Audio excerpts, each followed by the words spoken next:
Chapter 867. The two of them strolled around the amusement park, and were a little tired. Ji suggested that they rest at the rest area near the fountain. Shinja naturally had no objections.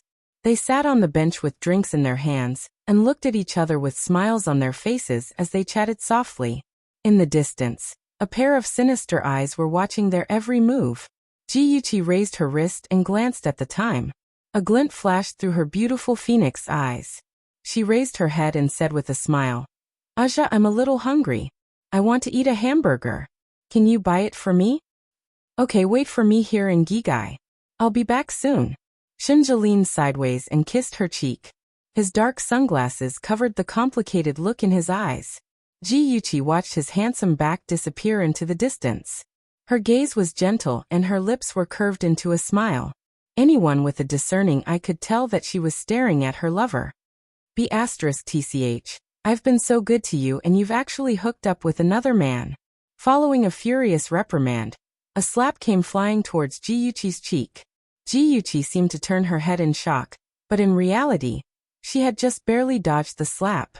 She shrank back in fear and said in a trembling voice, Who are you?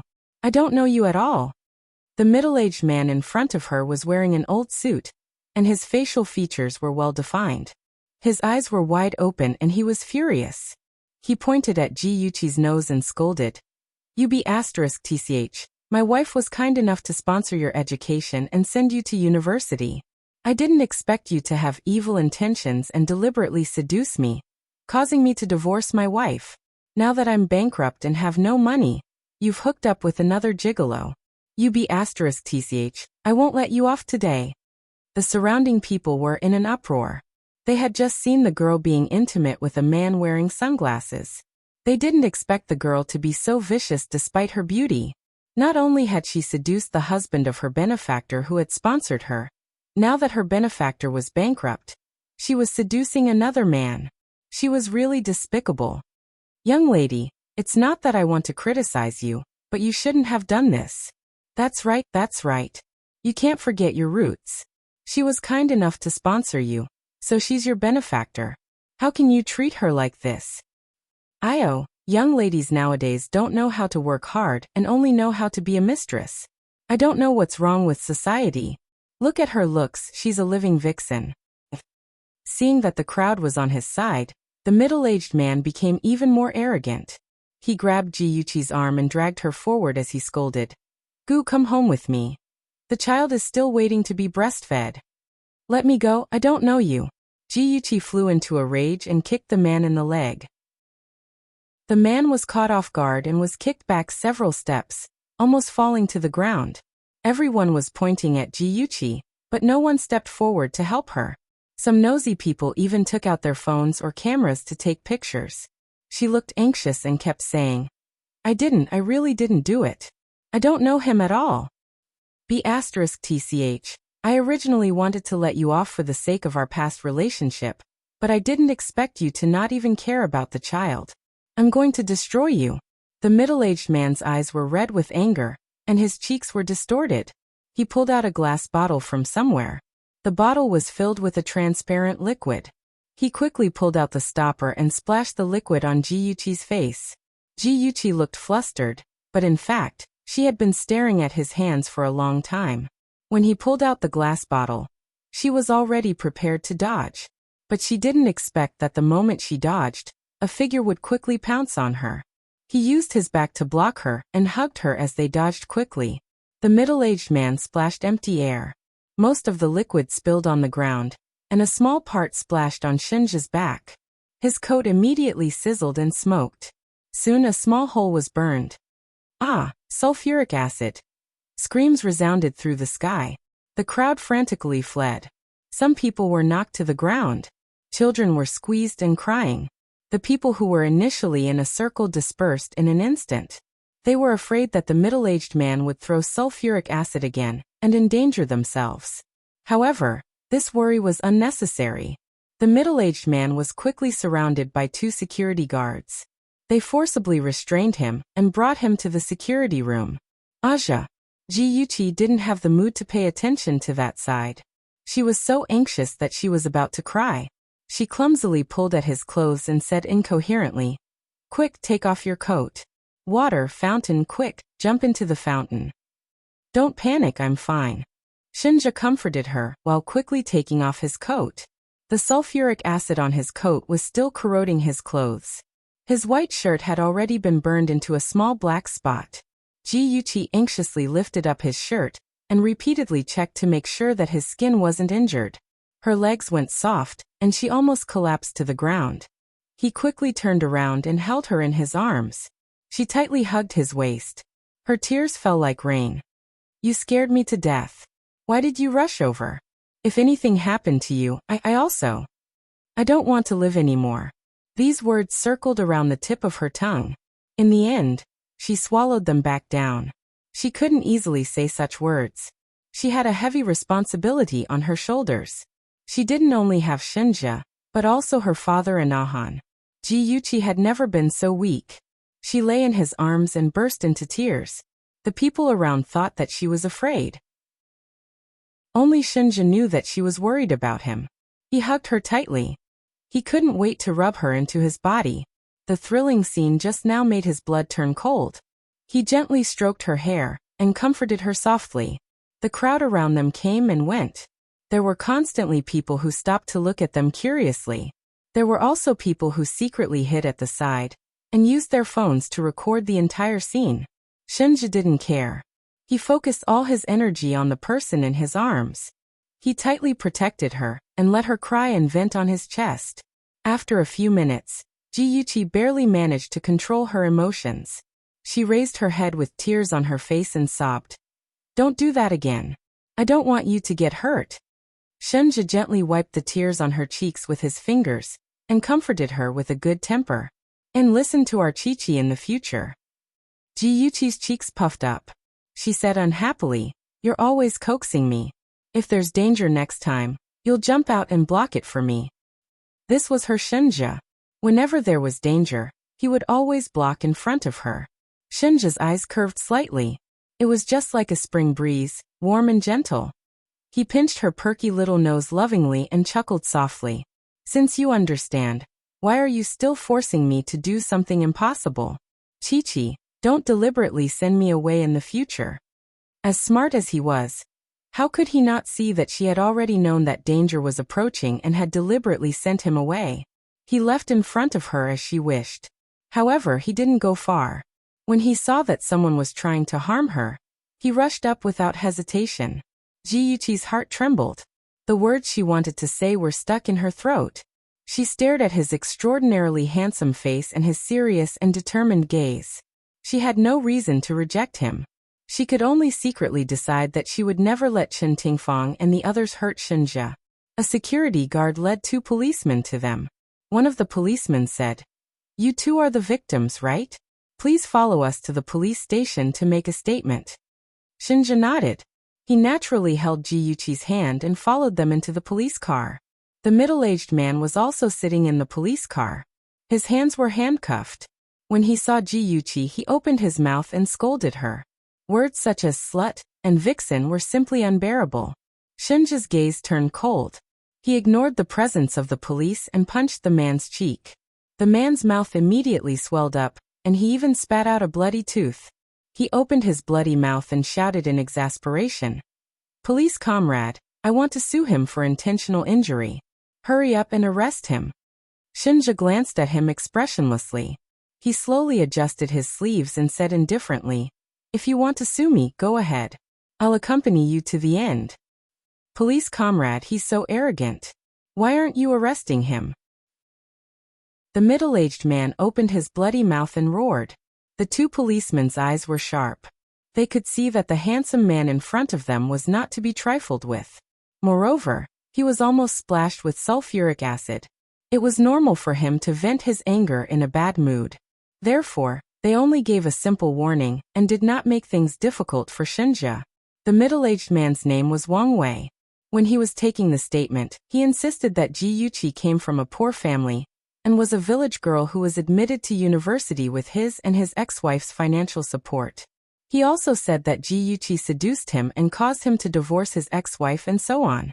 His spittle flew everywhere as he spoke with righteous indignation about Ji Yuqi's heartlessness. He said that after he went bankrupt, she abandoned her son who was just 6 months old and hooked up with a new sugar daddy. When he said this, he glared fiercely at Shenjia. Shenjia did not even bother to pay attention to him.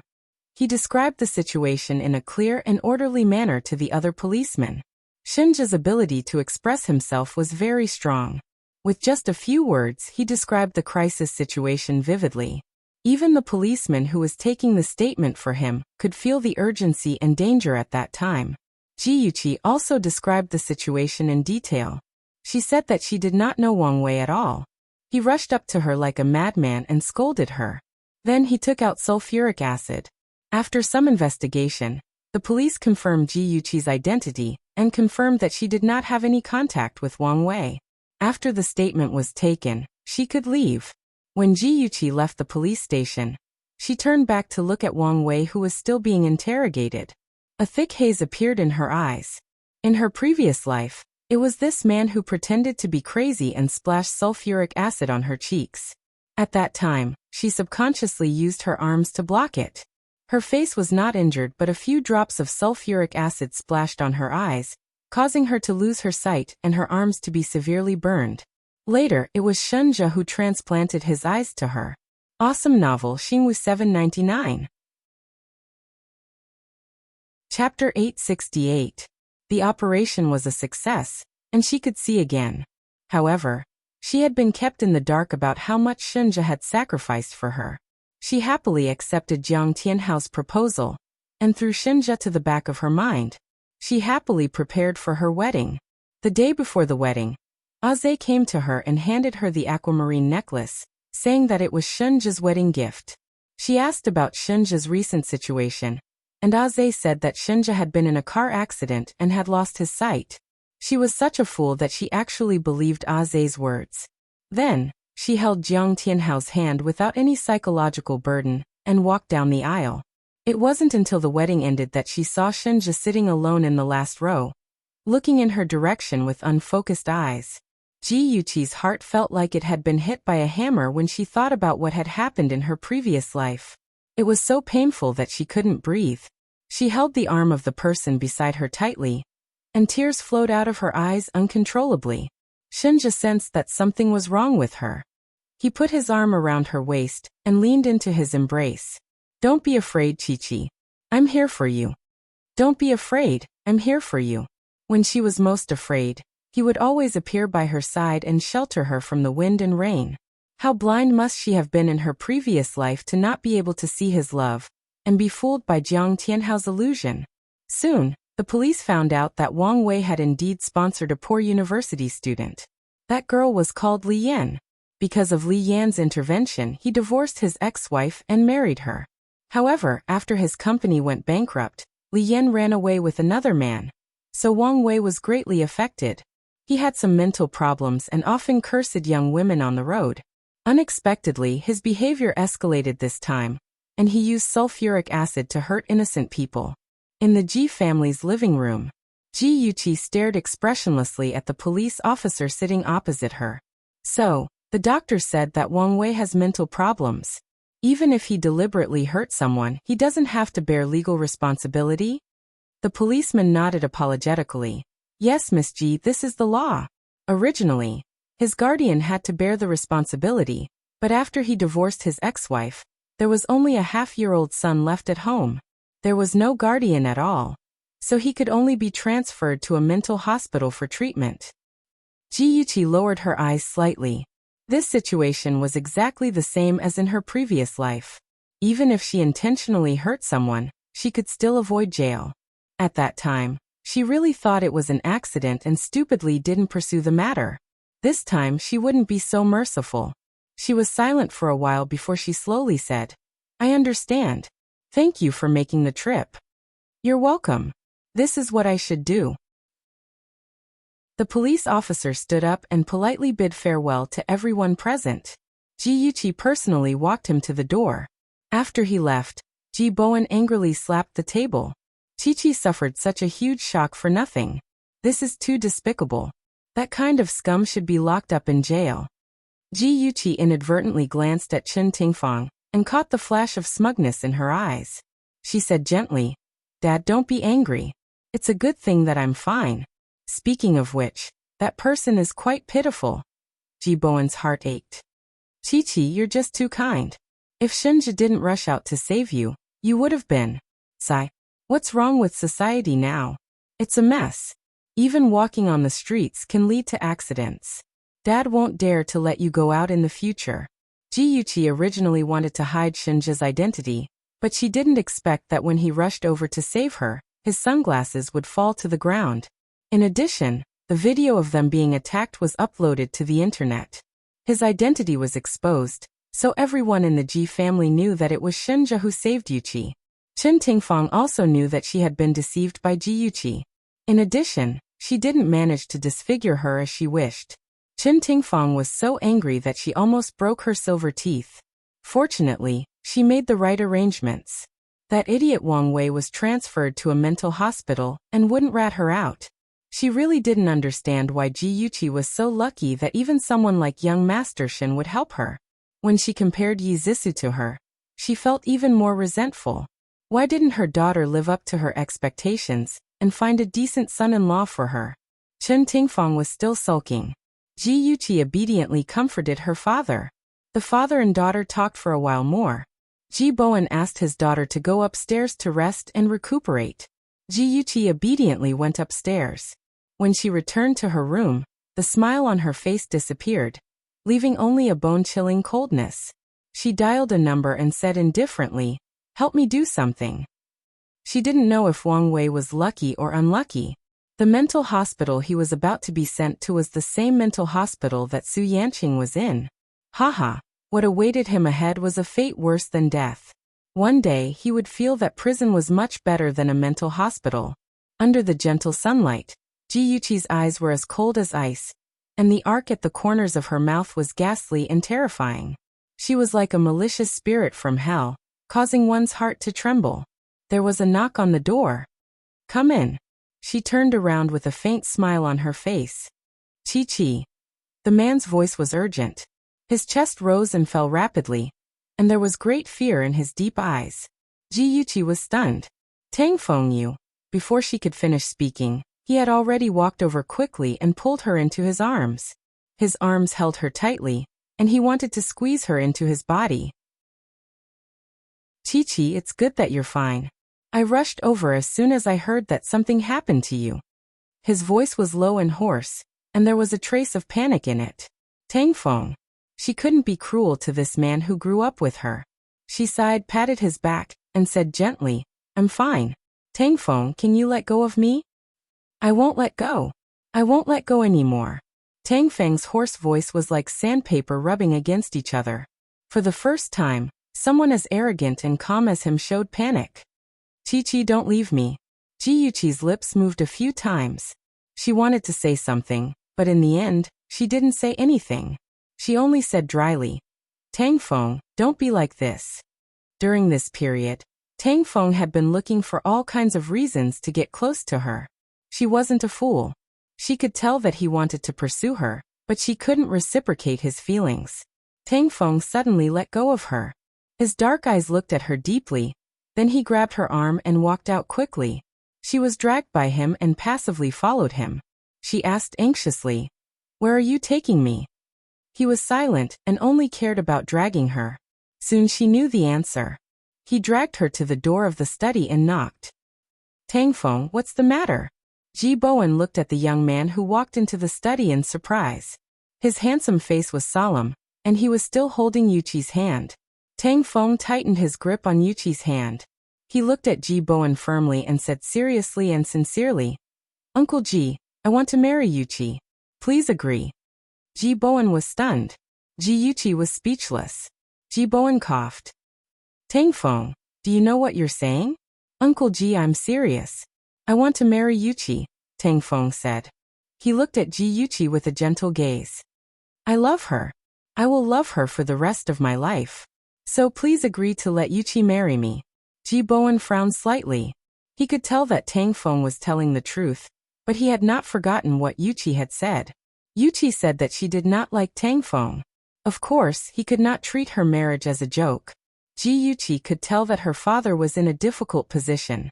She quickly said, "Brother Tangfeng, I can't marry you." His burning heart was suddenly splashed with a bucket of cold water. His body stiffened, and his pupils constricted. "Why?" She bit her lip and met his gaze calmly. "Brother Tangfeng, I've always treated you as my brother." "Brother Tangfeng, I'm sorry." Tangfeng's face immediately darkened. His deep black eyes were surging with a violent storm. He squeezed a few words out of his teeth. "You like Gu Fifan?" She shook her head. "No. Who is that?" His voice sounded like it came from his chest. It was low and carried a dull pain. Ji pursed her lips. She did not want to push Shinj out at this time, so she shook her head. "No one, Brother Tangfeng. It has nothing to do with anyone else. It had nothing to do with anyone else. It was just that she did not like him." Tangfeng's face was pale. He felt as if someone had stabbed a dagger into his heart. It was so painful that he was about to suffocate. Even if he clenched his fists, he could not suppress the bone-chilling pain. One wrong step led to many wrong steps. "Tangfeng, you pushed your baby out with your own hands. Now, she doesn't love you anymore." Outside the window, a bolt of lightning flashed across the sky. Thunder rumbled and raindrops the size of beans fell to the ground. Gradually, the raindrops became denser and denser, and soon formed a curtain of rain in front of the window. The summer rain came as it wished. The sky was terrifyingly dark, just like his mood at this time. Tangfeng pushed away the servant who was holding the umbrella and walked into the rain. The pouring rain soon drenched him. His wet black hair stuck to his forehead. Soon his vision was blurred. The rain kept flowing down his cheeks. He touched the rain in front of his eyes, stepped on the puddles on the ground expressionlessly, and walked toward his car. Ji stood outside the balcony and looked at the blurred back in the rain.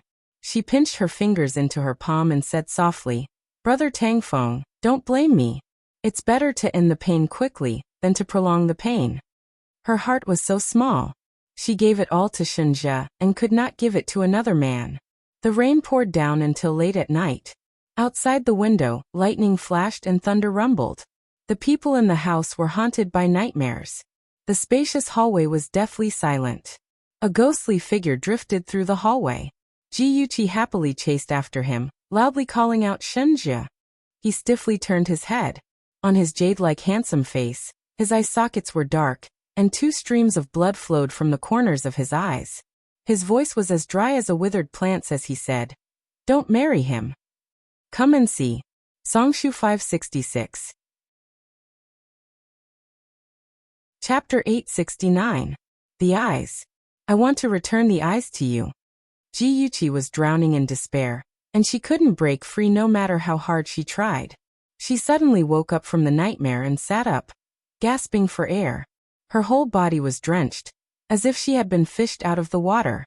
Unknowingly, her cheeks were already covered in tears, and the tears mixed with sweat dripped down. She covered her face with both hands and cried bitterly.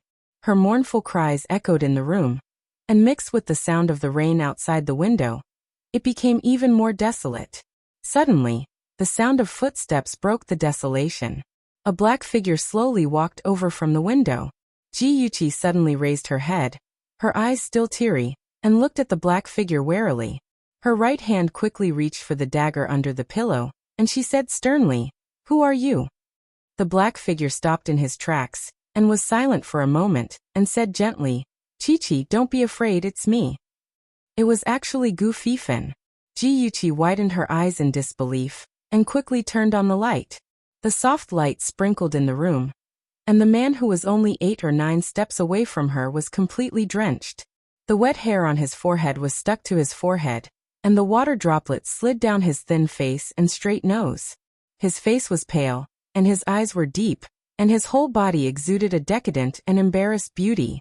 Every step he took, he left a puddle of water on the floor. She could imagine how badly he was drenched by the night rain. Ji took the coat and put it on, wrapping herself up tightly, and looked at him with a frown. "What do you mean by breaking into my bedroom in the middle of the night?" She had really underestimated him. He could actually avoid the security system and break in without anyone noticing. Gu Fifan didn't answer, and he approached her step by step, his whole body exuding a cold aura. She subconsciously stepped back, and her frown deepened. Gu Fifan, what do you? Before she could finish her words, a pair of slender arms suddenly pulled her into an embrace.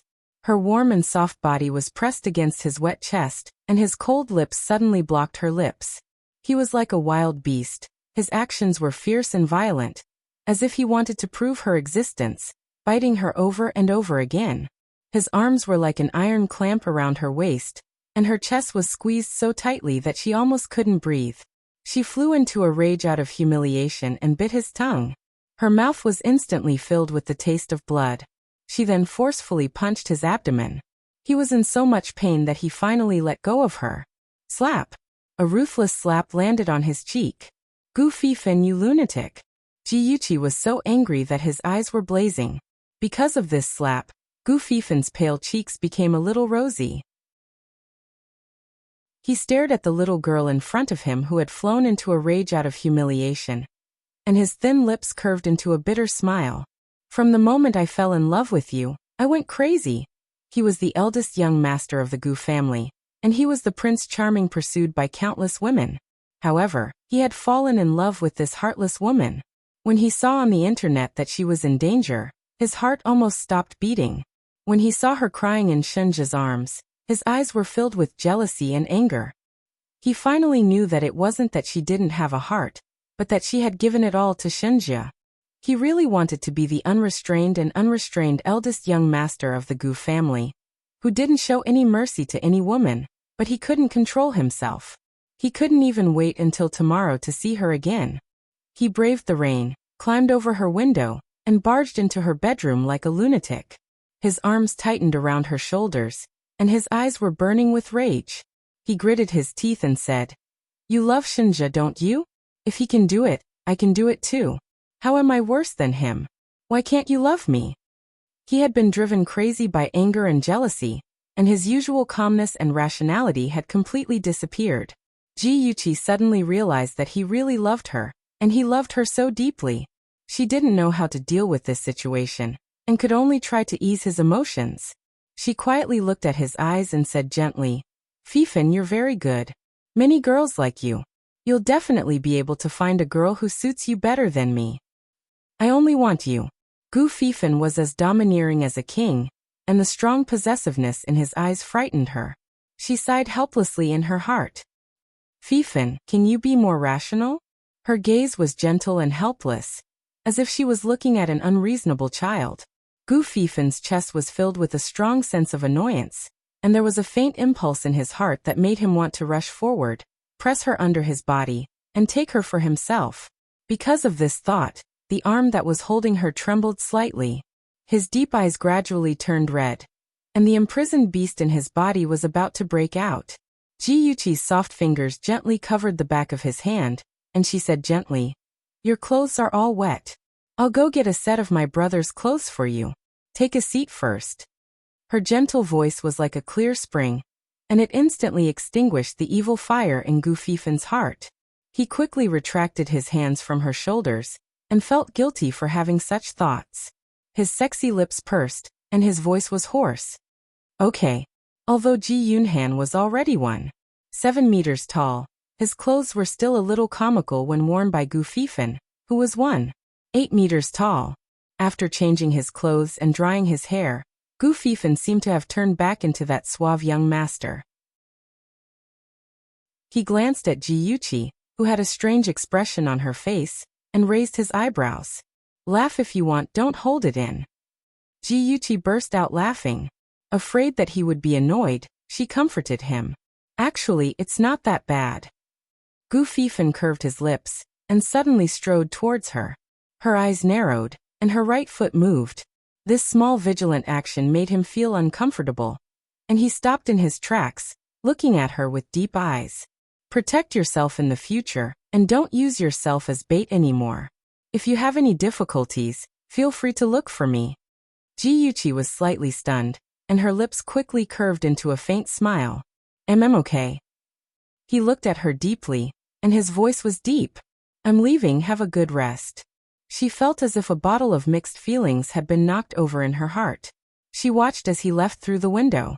Unknowingly, the rain had stopped, and a few bright stars appeared in the sky after the rain. That dark figure ran quickly on the balcony, and soon disappeared from the courtyard. The moon was bright, and the stars were sparse. The air was mixed with the fragrance of plants and flowers. It was quiet and lost, as if she had just had an unrealistic dream. For the next period of time, both Tang Feng and Gu Fifan disappeared from Ji Yuqi's life. She thought that they had given up, and she secretly heaved a sigh of relief. Ing City Mental Hospital. A young man wearing glasses and wearing a white coat, with a fountain pen in his coat pocket, was meticulously leading two nurses on a ward round with his hands behind his back. A good-looking nurse opened the small window above the ward door, and looked at the man who was sitting by the bed in a daze. She said, "Dr. Ouyang, this is the patient that the police transferred here today. His name is Wang Wei, and he has a strong tendency to violence. The sulfuric acid incident that caused a sensation in Ing City a few days ago was committed by him." Ouyang Su nodded slightly, opened the door, and stared at Wang Wei expressionlessly. He said coldly, "Number 33, I'm your doctor in charge. From now on, please stay here and receive your treatment quietly." Wang Wei, who had been keeping his head down, suddenly raised his head and laughed foolishly. "I'm not mentally ill." Ouyang Su glanced at him indifferently, and then signaled the nurse to throw a blue and white hospital gown onto his bed. When the three of them turned to leave, Ouyang Su said indifferently, "Everyone who comes in has said the same thing. Remember, you're a mental patient here. Other than cooperating with the doctor, there's no other way. Otherwise you'll go back to prison." Wang Wei's body stiffened. He thought that he had disguised himself well, but a complicated emotion quickly flashed through his confused eyes.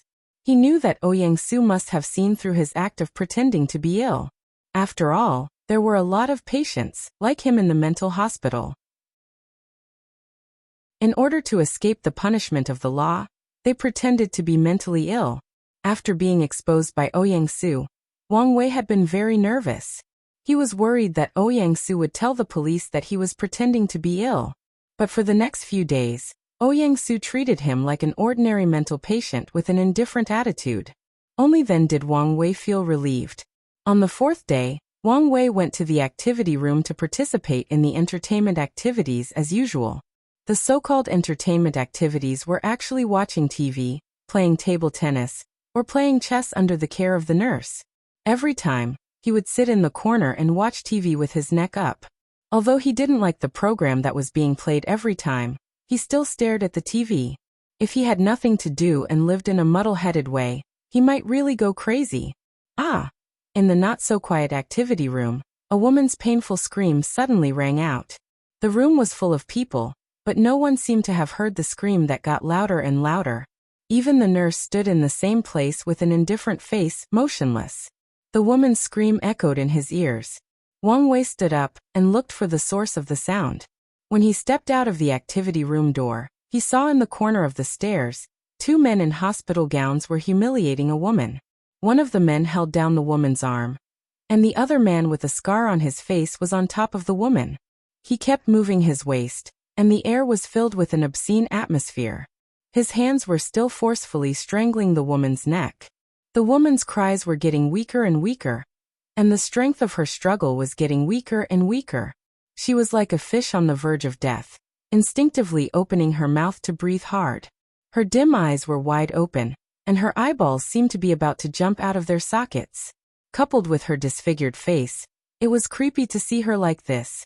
Wang Wei's back was covered with a layer of cold sweat, and he unconsciously clenched his fingers. Suddenly, a cold voice sounded in his ears. "That woman is called Su Yanqing. You may have heard of her. A few months ago, she was still the big miss of the Black Flame sect." Attention Songshu 566. Chapter 870. Wang Wei's throat tightened. Of course, he had heard of Su Yanqing's murder case. He liked to pay attention to current affairs, so how could he not have heard of it? He even saw her photo in the newspaper. She was a beautiful and proud woman. He didn't expect her to become like this. He turned his head in a daze and saw Ouyang Su standing beside him. He mumbled. Aren't you going to save her? Su Yanqing was about to be strangled to death. Ouyang Su's face was indifferent. He coldly said. Su Yanqing once condoned her subordinates to rape more than 10 prostitutes. This is her retribution. Why should I save her? Wang Wei was agitated. He suddenly shouted, You're a doctor. Ouyang Su coldly stared at him. His gaze was as cold as a poisonous snake's. I'm a doctor, so I'm only responsible for things within the scope of my job. Wang Wei clenched his teeth. The fake confusion in his eyes had completely disappeared, leaving only the flames of anger. He had accused Ouyang Su of being irresponsible, but he had never thought of rushing up to save Su Yanqing himself, because he was afraid of provoking those two lunatics. Ouyang Su seemed to have seen through his thoughts. He sneered and shook his head. He coldly said, It seems that you haven't adapted to your identity. Wang Wei was startled. His tense body slowly relaxed. The anger in his eyes also quickly faded. Once again he was at a loss. He no longer looked at Ouyang Su or Su Yanqing. He turned around and returned to the activity room. Ouyang Su pushed up his glasses to cover the coldness in his eyes. The corner of his lips curled up in a mocking smile. At this time, the man on top of Su Yanqing's body quickly moved. He reached his peak and finally let go of Su Yanqing's neck. Su Yanqing had already fainted. She was lying on the ground, allowing the other man to start a new round of abuse. Ouyang Su looked away as if he saw something dirty. He waved his hand and called 2 nurses. They pulled the 2 men away and sent Su Yanqing back to the ward. After all, their purpose was not to let her die easily, but to let her live in pain. In front of the hospital building, there was a garden with green trees and fragrant flowers. Every day, Wang Wei would wander around here for a while. He liked to sit on a bench under the shade of a tree and stare at the tall courtyard wall, imagining what his eldest daughter and youngest son were doing right now. A tall and straight figure quietly stood beside him. His handsome face, which seemed to be carved out of ice and snow, exuded a chilling aura. He coldly said, Someone once committed suicide by jumping off a building from the 6th floor. His brain was ruptured and his flesh was badly mangled. His corpse is lying right in front of where you are sitting. Wang Wei suddenly felt a chill all over his body. He couldn't help but imagine a bloody scene.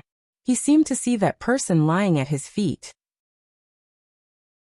He panicked and retracted his feet, but immediately straightened his body to hide his fear. Ouyang Su's deep and serene eyes stared ahead as he lightly said, That man is the son of an official. He raped and killed a 17-year-old girl. In order to escape the punishment of the law, his father used his connections to forge a medical record and sent him here. In the beginning, his life was very relaxed. Later on, he really had a mental problem. He suffered from persecutory paranoia. He always suspected that someone was out to harm him. He even said that the girl's ghost had returned to take his life. Finally, one day, he went completely crazy and jumped from the 6th floor. It was said that before he jumped he even shouted, I'll return you my life. I'll return it to you. He casually recounted the story as if he was talking about the weather. However, Wang Wei felt his hair stand on end and goosebumps appeared on his skin. He was originally an atheist, but when he heard this story, his mind couldn't help but imagine the scene of a ghost taking his life. His heart felt waves of fear. Wang Wei forcefully shook his head and cast aside those wild thoughts. He clenched his fists and angrily said, Dr. Ouyang, what are you trying to do? Ouyang Su looked at him expressionlessly. His tone was calm. Chatting and telling stories. This is a new treatment method I created. Wang Wei tried hard to suppress the anger in his heart. I don't need this kind of treatment. After shouting, he ran away in a sorry state. Ouyang Su's cold voice came from behind him. I'm your attending doctor. You must follow my treatment plan. Of course, you can also choose to return to prison. Wang Wei's back stiffened for a second. Then he walked away without looking back. The next day, Ouyang Su did his usual ward rounds. He put his hands in the pockets of his white coat and indifferently looked at Wang Wei, who was lying on the bed. He lightly said, The patient who used to live here was a young girl in her early 20s. Wang Wei irritably covered his ears. The storytelling treatment had begun again. However, that cold voice still stubbornly drilled into his ears. That girl's father was very rich. He also spoiled her a lot, causing her to develop an arrogant and domineering personality. She and her friends raced and killed a couple. After the hit and run, her father found someone to take the blame for her and settled the matter. After that, she didn't repent at all. Instead, she went from bad to worse. She and her friends kidnapped a poor girl and tortured her to death. The reason was that the poor girl had taught her a lesson. After the murder, the girl's father sent her to this hospital in order to save her life. The girl's personality was irritable, and she was not popular. Gradually, a group of people bullied her. She began to shrink back and become paranoid. She didn't dare to leave the ward. Every day, when she closed her eyes, she would have nightmares. She dreamed of the girl she tortured to death and the couple she killed. Later, she had a mental breakdown. She snatched the fountain pen from my pocket and used it to pierce her own throat. Blood sprayed everywhere. Even the ceiling was dyed red. Yang-su's voice suddenly became gloomy and cold.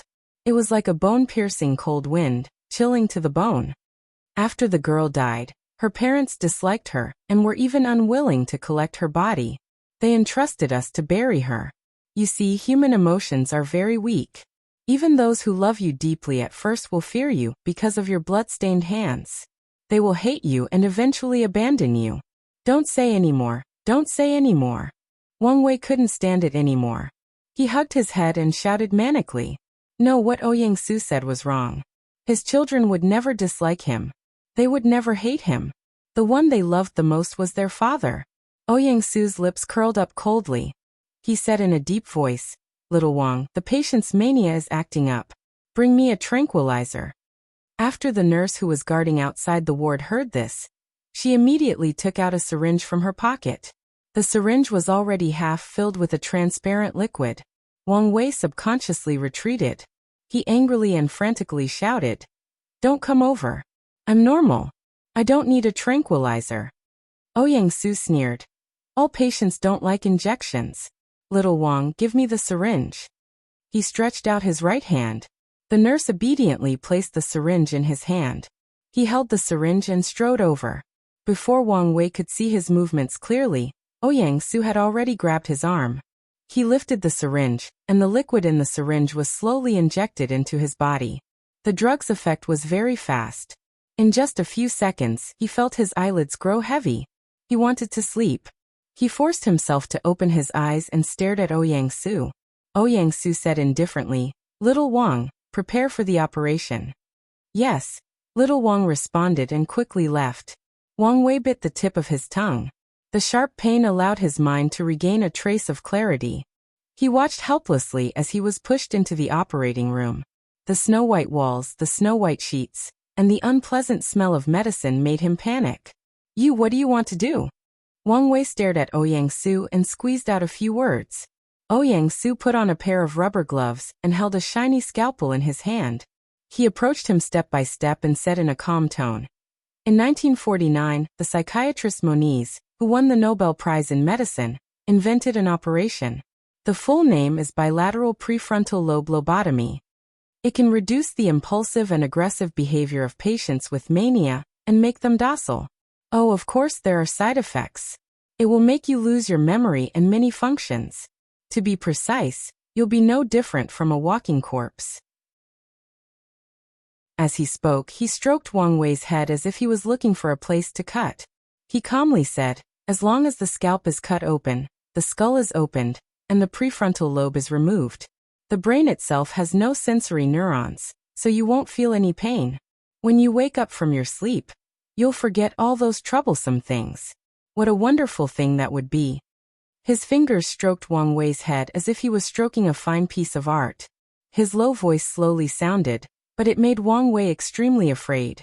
His legs trembled, his eyes widened in horror, and his lips trembled. No, I don't want to do the operation. The cold scalpel gently rubbed against his head. Yang-su's voice was like the devil's voice from hell, cruel and cold-blooded. Do you think that when you walk into this hospital, into my operating room, you can still do whatever you want? Yang-su was like a devil who killed without spilling blood, using words to disturb people's minds. Wang Wei was terrified to the extreme, and even the tranquilizer couldn't control him. His hands tightly grasped the bedsheet, and he crazily roared. Let me go, please let me go, I can give you anything you want. Ouyang-su raised his eyebrows. You're just a toy in my hands, what else can you give me? Wang Wei's body stiffened, but he quickly said anxiously, money, money, I can give you money. Ouyang-su sneered. I heard that you're bankrupt, how much money can you have? Keep the money and buy yourself a coffin. Yes, I have a lot of money. Wang Wei seemed to realize that there was a problem with this sentence, so he quickly changed his words. As long as you let me go, I can give you 100,000. 100,000, for an ordinary doctor, was already very tempting. However, Ouyang-su didn't put it in his eyes at all. His tone was indifferent. Sorry, compared to 100,000, I'm more interested in your brain. Losing his memory, losing his personality, and losing the ability to think, all of these made Wang Wei feel terrified. He didn't want to be a walking corpse. He had to find a way to escape from this terrifying mental hospital. He clenched his fists and eagerly negotiated with Ouyang-su. 200,000, I'll give you 200,000. Ouyang-su patted his forehead with the scalpel and lightly said, 200,000. It's enough for you to change a kidney and live for 10 more years. Removing the frontal lobe will only make you lose the ability to think. It's good to be alive, why waste money? Wang Wei's eyes widened in shock. How did you know? Know what? Know that you have uremia and only have 5 years to live? Or know that you were actually bribed, and in order to leave 300,000 for the child, you poured sulfuric acid? Come and see, Songshu 566. Chapter 871. You know everything? Who the hell are you? Wang Wei's back was drenched in cold sweat. He looked up at the man standing beside him. He was dressed in white, and his handsome face was expressionless. He was like an ice sculpture, and his whole body was permeated with coldness. Ouyang-su's lips curved into a sly smile. I know everything about every prisoner who enters the hospital. Prisoners are prisoners. Even if they escape the punishment of the law, they can't escape my punishment. His words were like a sharp sword, ruthlessly stabbing into Wang Wei's heart. Wang Wei's eyes widened in horror, and his body couldn't help but tremble. His mind couldn't help but recall the story he once told. In a flash, he suddenly understood something. He struggled to move his body to the other side of the operating bed and shouted, It's you! The one who jumped off the building, and the one who committed suicide with a pen. They were all killed by you. Well, not bad. You're smart. I'm a psychiatrist, and I'm very good at messing with their minds and making them collapse. In fact, the case I'm most proud of was punishing a perverted ogre. He not only raped and killed a girl, but also dismembered her body to stew soup. Later, he bit off his own wrist and swallowed it mouthful by mouthful. He bled to death. Don't you think it's very interesting? Pervert, devil, stay away from me. Perhaps it was because of extreme panic, or perhaps because the drug's effect had worn off, but Wang Wei's hands and feet were able to move. He turned over and jumped out of the bed, running like the wind toward the door. Ouyang-su smiled coldly. He slightly raised his right hand, and the scalpel in his hand flew over Wang Wei's head and heavily inserted into the door. Wang Wei stopped in shock. He only felt a chill on his scalp. He reached out to touch it, and a handful of hair fell down. If Ouyang-su had thrown the scalpel a little lower, half of his head would have been cut off. Wang Wei was so scared that his legs went soft and he couldn't stop trembling. The door was only a few steps away from him, but he couldn't walk over. The sound of footsteps came closer and closer. The tall white figure was getting closer and closer. The gloomy voice sounded like it came from hell. Run! Why don't you run? Wang Wei fell to the ground. He knelt on the ground with his hands on the ground and cried bitterly. I beg you, let me go. I didn't mean it. I really didn't mean it. I just wanted to leave a sum of money for my child before I die. I was wrong. I shouldn't have harmed others. I know I was wrong, please forgive me. Ouyang-su pulled the scalpel from the door, casually played with it, and lightly said, Who ordered you? I don't know. It was a man who contacted me. I don't even know how he found me. Wang Wei said incoherently. The man was very tall. When he saw me, he was wearing a black coat and black sunglasses. He gave me a sum of money and a bottle of sulfuric acid. He said that after the mission was completed, he would give me another 200,000 yuan. Before he left, he gave me a photo of Jiyuchi. He said that he would tell me the time and place of the operation. And I don't know anything else. Ouyang Su took out a photo from his pocket and put it in front of him. Is it this man? Yes. It's him. He also said that I won't go to jail because of this. He'll find a way to arrange for me to be sent to a mental hospital. I can live comfortably for the next 5 years. And he'll arrange for my children to visit me. Wang Wei seemed to be showing his loyalty, and he told him all the details he knew. Ouyang Su looked away and said, "Did he mention the title of Mrs. G?" Wang Wei thought for a bit and shook his head. No. Ouyang Su's face was cold as he said with certainty, "He did. You heard him mention it when he was on the phone." Wang Wei nodded. Yes. I heard it. I definitely heard it. Ouyang Su curled his lips. Very good. You know what to say in court, right? I know. Law. Court? What? Do you want to stay here and have your head cut by me, or pierce your throat with a pen, or jump off a building to commit suicide? No. I'd rather go to jail. Wang Wei's tense muscles relaxed. He had finally escaped from the devil. Ouyang Su sneered.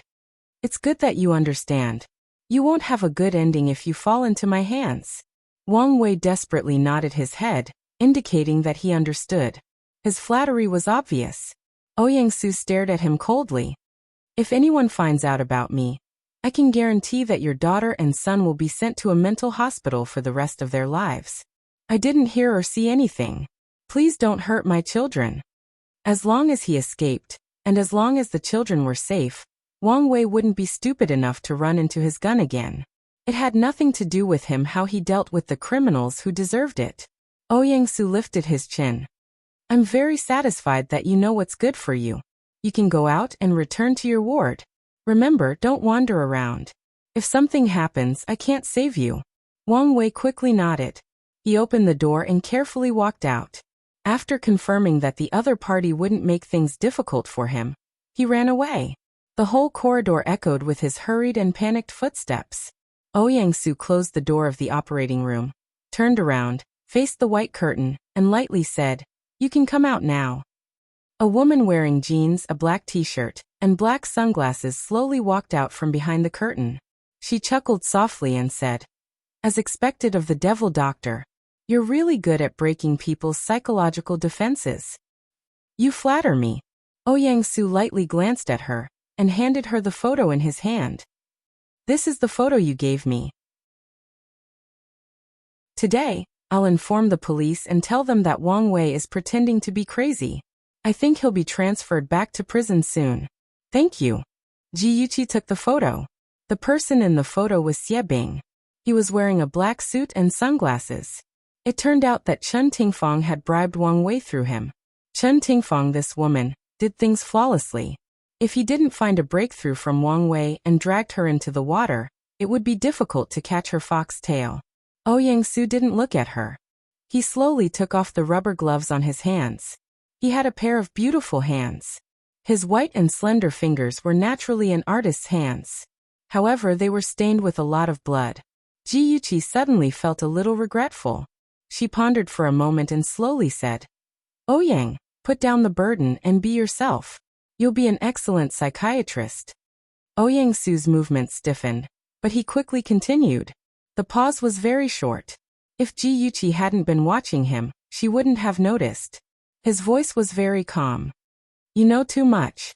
From the moment she came to him and asked him to treat Su Yanqing specially and deliberately target Wang Wei, he knew that this woman understood him and knew his background. Jiyuchi looked at him seriously. "We're the same kind of people. Hatred made us give up on kindness and correct morals. Therefore, I treat you as a friend. I don't want to see you fall into a desperate situation." Ouyang Su raised his head and looked at her beautiful eyes. In her eyes, he saw his ugly self. He also hated that self. However, once something started, there was no turning back. His expression slightly changed and he muttered, "Perhaps on that day, everything will end. It might not be a bad thing." Jiyuchi shook her head and said in a slightly anxious tone, You don't understand. Your reputation will be ruined. You'll go to jail, and even pay with your life. Ouyang-su's eyes were blank. So what? Death was the best way to end evil. He had used this method to end the evil lives of many people. Ji-yuchi felt sad. He had wanted to stop his actions long ago, but he couldn't control himself. Therefore, he wanted to be stopped by others. He had long hated life. She didn't know how to persuade him. Her legs uncontrollably walked in front of him, and her fingers gently rested on the back of his hand. He numbly allowed her to grab his hand and looked at her calmly. She slowly bloomed a smile and said softly, "Actually, this world is still very beautiful. Although I have hatred in my heart, I also have people I want to protect. I also have people who love me. For them, no matter how difficult it is, I have to live on. Ouyang, you will definitely have such a person too. Ouyang, you're not a god. You can't punish all evil on behalf of the law. You're a human. You'll feel pain, loneliness, and love. Being a person who can cry and laugh is much better than being a god who has no desires." Her voice was gentle, and her gaze was clear. It was like a spring breeze that caressed one's face, making one unable to help but sink into it. She lowered her eyes slightly and looked at their overlapping hands. She smiled and said, "Do you feel it? The warmth from a friend?" Her fingertips were cold at first, but after their skin touched for a while, they gradually warmed up. The warmth from her palm was also transmitted to his body. It was like a warm current flowing into his cold heart. He suddenly felt irritated, as if he had been seen through.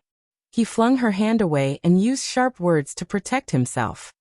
"Since you want me to help you, why do you have to be so pretentious?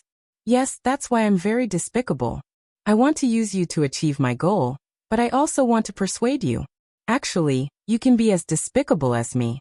I believe that you have 100 ways to make those criminals who pretend to be crazy admit their sins. Since that's the case, why do you have to harm their lives? Isn't it best for them to go back to prison for the rest of their lives?" She was still smiling, so calm that it made him pale in comparison. He suddenly felt that what she said was very reasonable. He was not a god and could not punish all the sinners, but he could use his ability to make those sinners wake up and receive the punishment they deserved. His expression was still cold, but there was already a fluctuation in his eyes. Ji-yuchi knew that her words had already aroused his interest, so she did not say anything more. When she turned to leave, her back was facing him. She said one last sentence. "Ouyang, actually there has always been a person who loves you by your side. If it wasn't because she loves you, she wouldn't have hidden your actions. The pressure and pain she has endured is no less than yours. I think you've noticed it yourself. Cherish her well, and don't let yourself regret it." After saying that, Ji-yuchi directly opened the door. A delicate and pretty nurse was standing at the door. When she saw her come out, the nurse politely smiled. Ji-yuchi also smiled at her and said softly, "Little Wang, don't give up on Ouyang. You might be the only sunshine in his life." At Songshu 566. Chapter 872. Little Wang's eyes widened in shock, and her cheeks quickly turned red. Ji-yuchi smiled and walked away under her astonished gaze. Ouyang-su, known as the Devil Doctor, was arrested by the police 3 years later on suspicion of murder. The Devil Doctor was the nickname given to him by the media at that time. Little Wang, the nurse, was also arrested at that time. She was suspected of covering up for him. She knew that Ouyang-su used professional skills to induce patients to commit suicide, but she hid it for him for 6 years. At that time, the media speculated that Little Wang was forced. However, Ji-yuchi felt that it was because of love. Only love could be so tolerant. Ji-yuchi had been shocked when she'd first seen the case. Ouyang-su seemed ruthless, but he was very emotional. At that time, his sister was raped and killed by the son of an official. The son of an official took advantage of a loophole in the law and falsified medical records, pretending to be mentally ill, and was admitted to a mental hospital.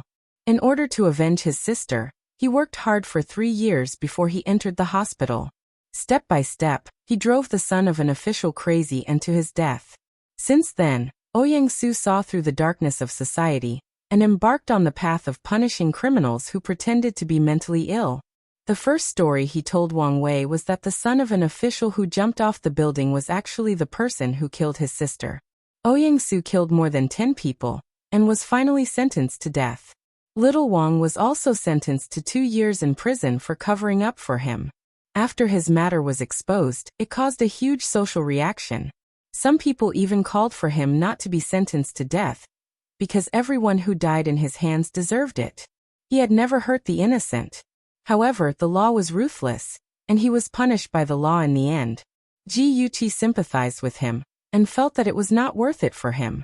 So, she spoke out rashly to change his tragic ending. Facing the bright sun, she walked out of the mental hospital and stopped to look at the blue sky. A faint smile rose on her lips. She hoped that her words would have an effect. 3 years later, Ouyang Su became a famous criminal psychologist in the country. When he used his knowledge to solve several major cases, he was hired as a police psychologist to participate in the investigation of major cases, which caused a wave of criminal psychology. In the same year, he married Little Wang and invited Ji Yuqi and her husband to attend the wedding. During the toast, he specially gave a toast to Ji Yuqi to thank her for guiding him in the right direction, which caused Shenzhe to be jealous. This is a story for later, so let's not talk about it for now. Soon, the media revealed that Wang Wei was pretending to be mentally ill. Ji Yuqi filed a lawsuit against Wang with Ji Bowen's full support. Before the trial started, Chen Tingfang was already anxious. She was worried that Wang Wei would confess the truth. She wanted to visit him in prison to calm him down, but it wasn't convenient for her to appear. Wang Wei had met Xie Bing before, so she couldn't let Xie Bing appear either. After thinking about it, she thought of Wang Wei's ex-wife, Jiang Ling. She planned to use Jiang Ling to threaten Wang Wei.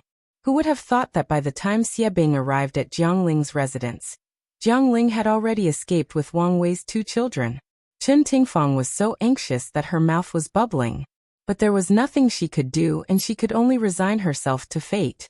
Xie Bing was even more anxious than her. After all, he was the one who contacted Wang Wei. Although he wore sunglasses and disguised himself, what if Ji Yuqi was already prepared and found him? He was even prepared to assassinate Wang Wei. If Wang Wei dared to expose him, then he would kill Wang Wei through his connections in the prison. But he didn't expect that Shenzhe was already prepared. Through his connections, he arranged for Wang Wei to be in a separate room and guarded 24 hours a day. Except for the director's approval, no one could come in contact with him. Just as everyone was either sad or happy, nervous or expectant, the first trial started. During the trial, Wang Wei confessed to the fact that he pretended to be mentally ill. During the further trial, he admitted that he was ordered by someone to try to hurt Ji Yuqi with sulfuric acid. Before the trial, Wang Wei's lawyer picked up a few portraits and presented them to the judges. Then he picked up a portrait and said to the audience, "Judges, presiding judge, the portrait in your hands is based on Wang Wei's description of the person who bribed him. Based on this portrait, we investigated one by one and finally locked onto the target. He is the driver of the Ji family, Xie Bing. Now, I implore you to let Xie Bing appear in court." Xie Bing was brought to court. Of course, he wouldn't admit that he hired someone to kill Wang Wei. At this time, Wang Wei suddenly said, "That day, you found me in my rented apartment and said that you wanted to talk about business. After you left, I found a strand of hair on the sofa. Just in case, I kept that strand of hair. I was afraid that you wouldn't admit it in the end." Xie Bing's pupils suddenly shrank. He knew that he was completely screwed. After the judge warned Wang Wei for his sudden interruption, he said, "The defendant's lawyer, please present evidence to prove that the defendant was ordered to commit the crime." The lawyer took out 2 DNA analysis reports.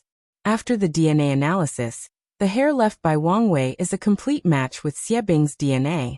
It's enough to prove that Xie Bing hired someone to kill Wang Wei. Who knows where Wang Wei got that strand of hair? Maybe he was already prepared to frame me. Xie Bing's face darkened as he tried to argue. The lawyer was already well prepared. He presented evidence to prove that Wang Wei and Xie Bing had no relationship, and there was no reason to frame him. Then he invited a few witnesses. These people lived in the same building as Wang Wei, and they all said that they saw Xie Bing enter and leave the building wearing sunglasses. Ji Yuqi watched coldly as the lawyer forced Xie Bing into a corner step by step. In fact, the so-called evidence, the hair, and the eyewitnesses were all arranged by her long ago. Xie Bing was too meticulous and didn't leave behind any evidence that could be used against him. Unfortunately, he didn't know and had no way to prove his innocence. In the end, Xie Bing committed the crime of intentional injury for hiring someone to kill Wang Wei, and was sentenced to 2 years in prison. Although Wang Wei was counted as an accomplice, he was the one who committed the crime. Later, he pretended to be mentally ill and tried to escape the law. So the circumstances were serious and he was sentenced to 3 years in prison. After the criminal was escorted out of the court, the reporters swarmed over. After all, this case was complicated and confusing, and it involved the eldest daughter of the Ji family and the eldest young master of the Shen family. One could imagine how much attention there was.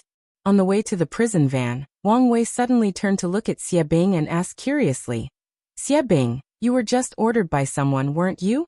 I overheard you calling the other party Mrs. Ji on the phone that day. You were following Mrs. Ji's orders to hurt Miss Ji, right? But I'm curious. Why didn't you accuse her in court?" His voice was neither loud nor soft, just enough for the reporters to hear clearly. Thus, it immediately caused a commotion. The reporters tried to squeeze into the encirclement and raised their microphones to ask, "Mr. Xie Bing, did you really listen to Mrs. Ji's orders and hire someone to hurt someone? Rumor has it that Mrs. Ji and Miss Ji don't get along. Is that true? Why did Mrs. Ji hire someone to hurt someone? Is it to fight for the Ji family's assets? Mr. Xie Bing, what's your relationship with Mrs. Ji? Why are you protecting her?" Questions and doubts swarmed in, and Xie Bing's face was terrifyingly gloomy. He wanted to punch Wang Wei. He had never talked to Chen Tingfang on the phone in front of Wang Wei. Wang Wei did it on purpose. He wanted to drag Chen Tingfang into it. Xie Bing chose to keep quiet in the face of the media. The police stretched out their arms to block the reporters and said, "Please make way, don't push." Under the police's obstruction, they finally got into the prison van safely. Xie Bing was furious as he looked at the crowd outside through the glass. If he had known that Chen Tingfang was so troublesome, he wouldn't have taken her job even if it meant offending Lu Jianfeng. After 2 years in prison, the world would have been turned upside down by the time he got out. There would be no one like him in the underworld. Xie Bing hit the car with his head angrily, which immediately attracted a warning from the police. He leaned against the car gloomily, feeling useless. Because of Wang Wei's words, Chen Tingfang became famous. She was ranked first on the list of the most vicious stepmothers in the rich families. Many secrets were gossiped about, such as how she often abused Ji Yuqi and her brother at home, how she bribed people to kidnap Ji Yunhan, how she hired people to hurt Ji Yuqi, and so on. She became a joke in the upper-class women's circle. Even the upper-class women who used to be close to her would tease her, saying things like, "If you want to do it cleanly and don't leave any evidence behind, or instead of targeting the siblings, why don't you give birth to a son and stabilize your position?" Chen Tingfang was so angry that she vomited blood. Ji Yuqi watched on calmly, expressing that she was enjoying the show. Of course, she was the one who had come up with the most vicious stepmother ranking. Moreover, it had been quoted by the tabloid entertainment magazines and newspapers, and its sales for that period had skyrocketed. Ji Bowen flew into a rage. In front of the whole family, he did not give Chen Tingfang any face and reprimanded her. Chen Tingfang sobbed and pretended to be innocent. "Bowen, that Wang Wei is obviously framing me. Why do you believe a murderer and not me? He doesn't even know you. Why would he frame you?" Ji Bowen threw the newspaper in front of her and said angrily, "Also, how do you explain these things?" Chen Tingfang wiped her tears and said, "Those media are best at catching wind and making groundless accusations. It's not like you don't know. What secrets of the rich families, what scandals of the rich and powerful. Isn't it just to attract everyone's attention?" Ji Bowen was furious and interrupted her. "If you really didn't do it, how could they write such a thing with a nose and eyes? Medicine? Good for you, Chen Tingfang. How could you treat a Han so cruelly? As his father, I was kept in the dark all this time." Welfare Hongcha 866. Chapter 873. The more he spoke, the angrier he got. He didn't give Chen Tingfang a chance to defend herself and shouted at Ji Yunhan. "Ahan, tell me, what happened with the drugs?" Ji Yunhan scratched his head and said uncomfortably, "Dad, don't be angry. That incident happened a long time ago. Previously, I met a few friends in the underworld and they drugged my drink. If I didn't wake up, I would have been injected with drugs. I beat those people up and then escaped. That's all." He made up a bunch of nonsense and hid most of the truth. Anyway, Chen Tingfang didn't dare to jump out and expose him. Chen Tingfang quickly said, "Bowen, I really didn't do that. I've always treated Ahan as my own son. How could he do such a vicious thing?" Ji Yunhan pursed his lips and said coldly, "Suja was the one who did that. I'm curious why Suja would target me. Su Yanqing is Suja's sister. That woman even planted a bomb under his sister's car. I really don't know why the siblings are always going against the Ji family." Ji Bowen also knew about the bomb, but he didn't think too much about it at the time. Now that he thought about what had happened to his son, his face instantly turned ugly. A thought gradually formed in his mind. He suddenly raised his head and stared at Chen Tingfang gloomily. "Your ex-husband, Yi Zhaoxian, was once Su Yanqing's lover. Why was he tortured to death by Su Yanqing? Could it be that he did something behind Su Yanqing's back?" Chen Tingfang didn't expect Ji Bowen to be so smart and be able to guess the truth. She secretly clenched her fists, but her face was still wet with tears. She sobbed. "After I divorced Yi Zhaoxian, I never saw him again. Bowen, do you hate me that much? How could you suspect my relationship with him? I'm dead." As she spoke, she covered her face with a handkerchief and cried in despair. Seeing her heartbroken appearance, Ji Bowen also felt bad. So many things had happened at home, and the children had encountered so many dangers, but he actually didn't know. And the evidence pointed to his wife, indicating that she was the culprit. All of this made his head hurt even more and his heart hurt even more. Ji Bowen's face was gloomy and he frowned in deep thought. Ji Yuqi and her brother didn't speak. Only Chen Tingfang's sobs could be heard in the living room. The atmosphere in the living room was suffocating. Just then, a clear and pleasant voice drifted over. "Mom, Uncle Ji, we're back." When Chen Tingfang heard her daughter's voice, she quickly stopped sobbing and wiped away her tears. Just then, Yi Zhisu held onto Jiang Tianhao's arm and quickly walked into the living room. Behind them was a servant who was holding bags of various sizes. It was obvious that the two of them had a pleasant honeymoon trip. Their faces were rosy and they were in high spirits. Yi Zhisu's brows carried the unique charm of a newly married woman. When they got closer, they realized that the atmosphere wasn't right. Yi Zhisu let go of Jiang Tianhao's arm and quickly walked over to Chen Tingfang. Her face was full of worry. "Mom, what's wrong? Are you not feeling well?" Chen Tingfang secretly pinched the back of her hand and smiled. "I'm fine. Zhisu Tianhao, did your trip go well?" Yi Zhisu received her hint and didn't ask any further. She giggled and said, "It went very well. We went to a lot of fun places." "That's right, mother-in-law. You don't know this, but Zhisu had so much fun that she didn't want to come back." Jiang Tianhao was still as handsome and gentle as ever. He laughed and teased to liven up the atmosphere. Then he turned to Ji Bowen and said with a smile, "Father-in-law, wherever we go, Zhisu will collect interesting local trinkets and bring them to you. She hopes that you can forgive her for being insensible in the past." Yi Zhisu pouted cutely. She tugged at his arm and shook it. "Hey, you were the one who said that. Why are you pushing the blame onto me? Uncle Ji, you mustn't believe what he said. He collected all those trinkets. I also said that Uncle Ji wouldn't like those childish things. Guess what he said? He said that you don't lack anything but some interesting trinkets, Uncle Ji." The husband and wife echoed each other and deliberately said some funny things. No matter how angry Ji Bowen was, he couldn't lose his temper. It was rare for the family to be reunited. He changed his expression and said to them in a rare kind tone, "Since you've prepared small gifts, why don't you take them out for me to see?" Jiang Tianhao patted the back of Yi Zhisu's hand and smiled brightly. "Hurry up. Father-in-law has already said that if the gifts don't satisfy him, be careful that he won't give us food to eat." Yi Zhisu stuck out her tongue playfully. She ran to the pile of bags and rummaged through them. Jiang Tianhao naturally sat across from Ji Bowen and chatted about the interesting things that happened during their trip. Ji Yuqi also chatted with him.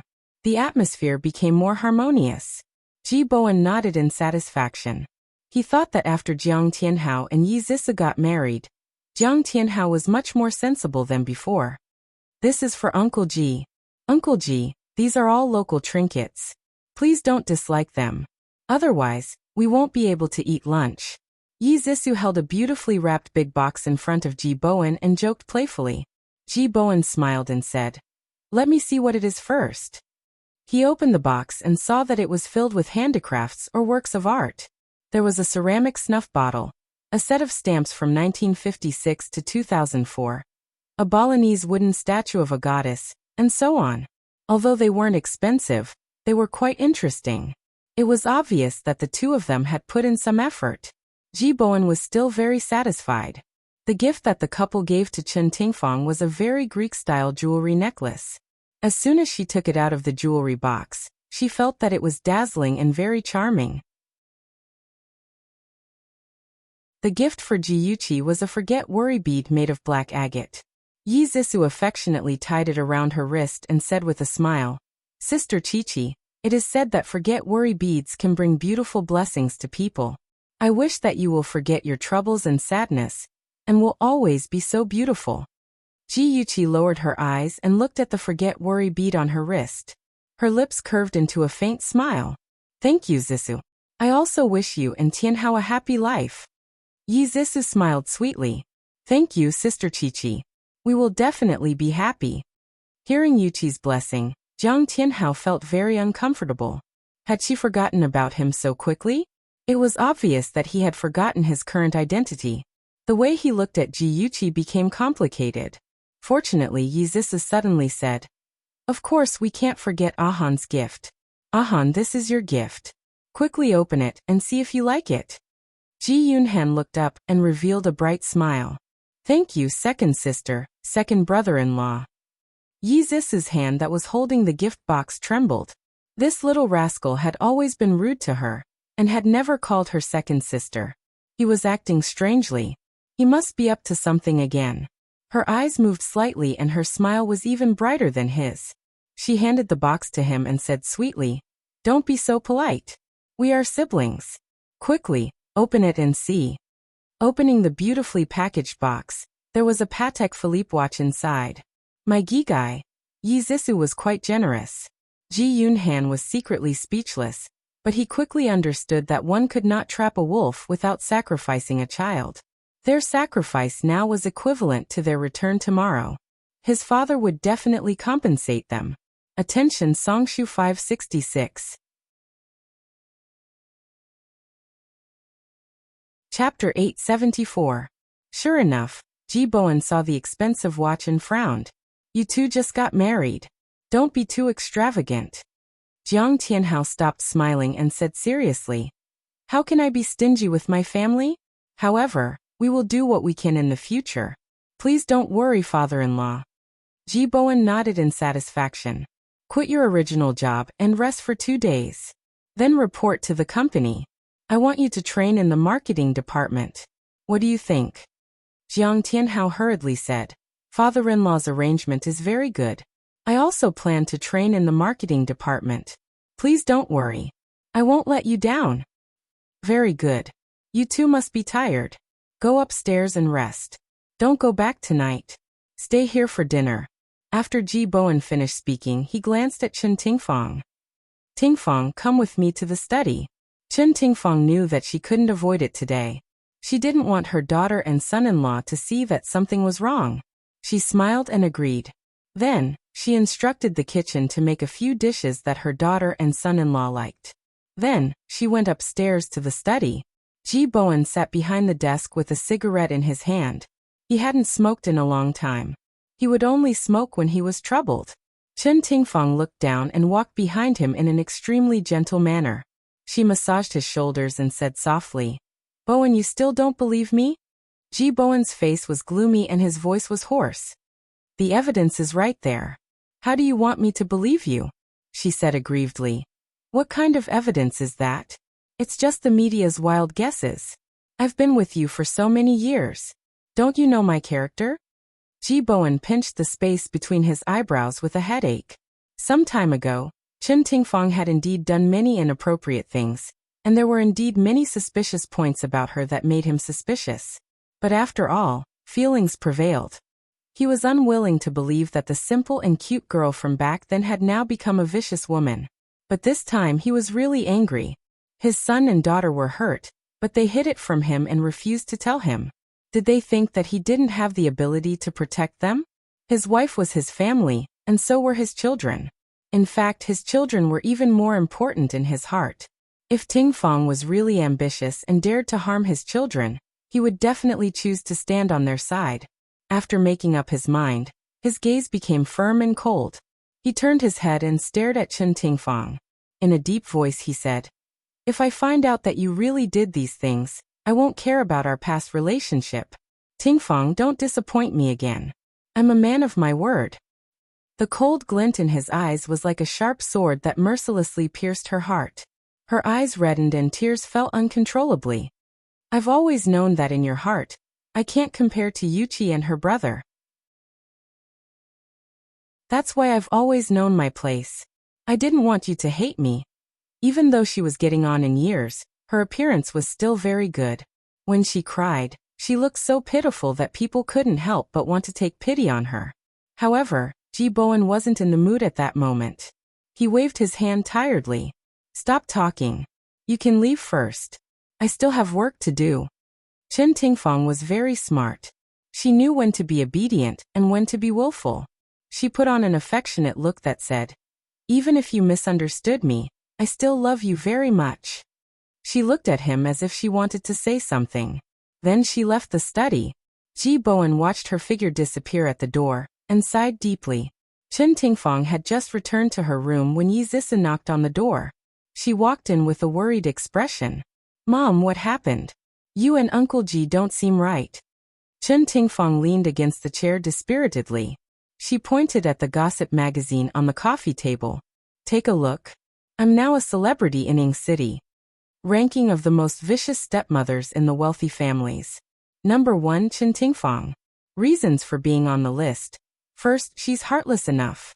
Not only did she secretly abuse 2 children who weren't her biological children, she even bribed people from underground organizations to kidnap her stepson and tried to inject him with drugs. She bribed Wang Wei to splash sulfuric acid on her stepdaughter in an attempt to disfigure her. Second, her acting skills are high-end and classy. She can be considered a best actress. Her acting as a virtuous wife and loving mother is so vivid that even her husband, who shares the same bed as her, is kept in the dark. I'll give you 32 likes. Most vicious stepmother, please do your best. We all have high hopes for you." The magazine published Chen Tingfang's photos and her vicious deeds. The more Yi Zisi read, the more alarmed she became.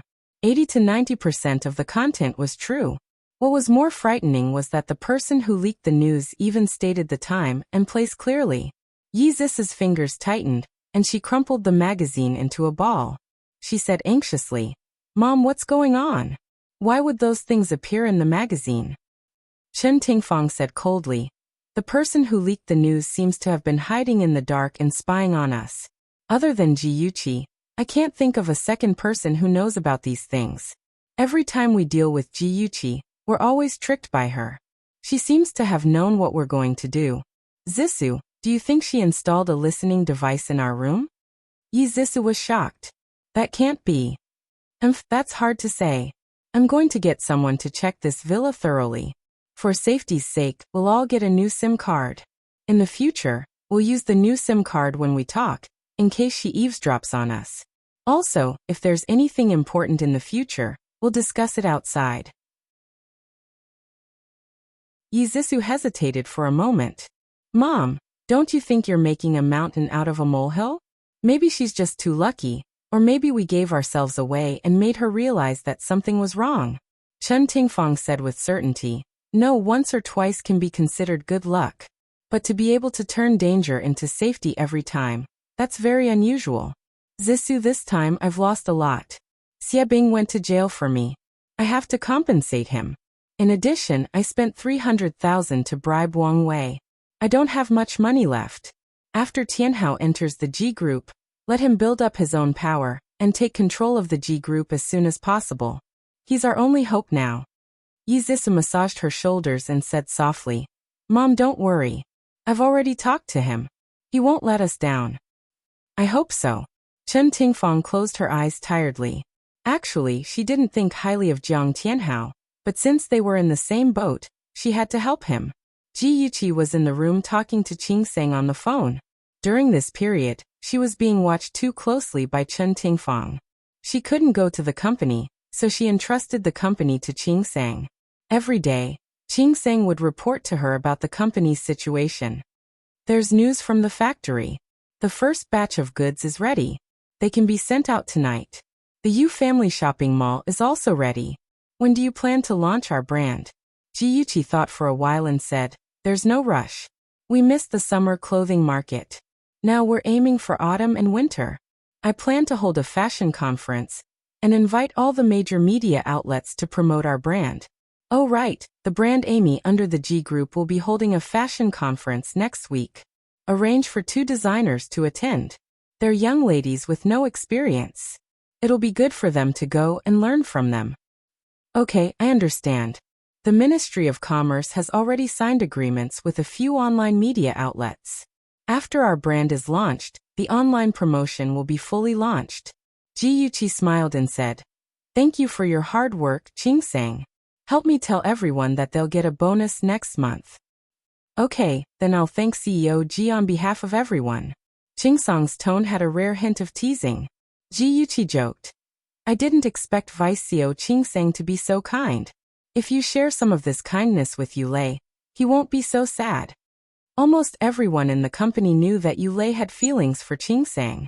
After all, the Western-style CEO Yu sent a bouquet of roses to her office every 2 to 3 days. Qing Seng's voice was cold. Actually, our big boss is also quite sad.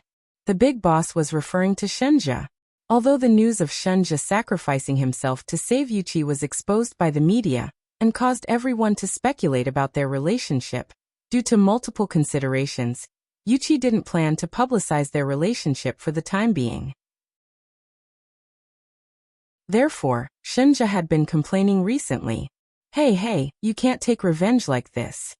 Ji Yuqi wanted to say something, but suddenly heard a knock on the door. She walked to the door and said, Someone is knocking on the door. That's it. I'll leave the company to you. The door opened, and the well-dressed Jiang Tianhao was standing at the door. Perhaps it was because he had been living a good life recently. Jiang Tianhao was in high spirits and looked as gentle as jade. He stood at the door like a beautiful orchid tree. Ji Yuqi sighed inwardly. Even though he was a scumbag, he still had a good appearance. Senior, oh no, brother-in-law, why are you looking for me? She was still blocking the door, and didn't have any intention of inviting him in. What a joke. A man and a woman alone in the same room together. Wouldn't it cause a lot of criticism? Moreover, this man was her brother-in-law now. Jiang Tianhao seemed to have sensed her vigilance. His eyes darkened slightly, the smile on his lips froze, and his voice was a little bitter. Yuqi, I just read the newspaper and found out that you were almost splashed with sulfuric acid. I was worried about you, so I came to check on you.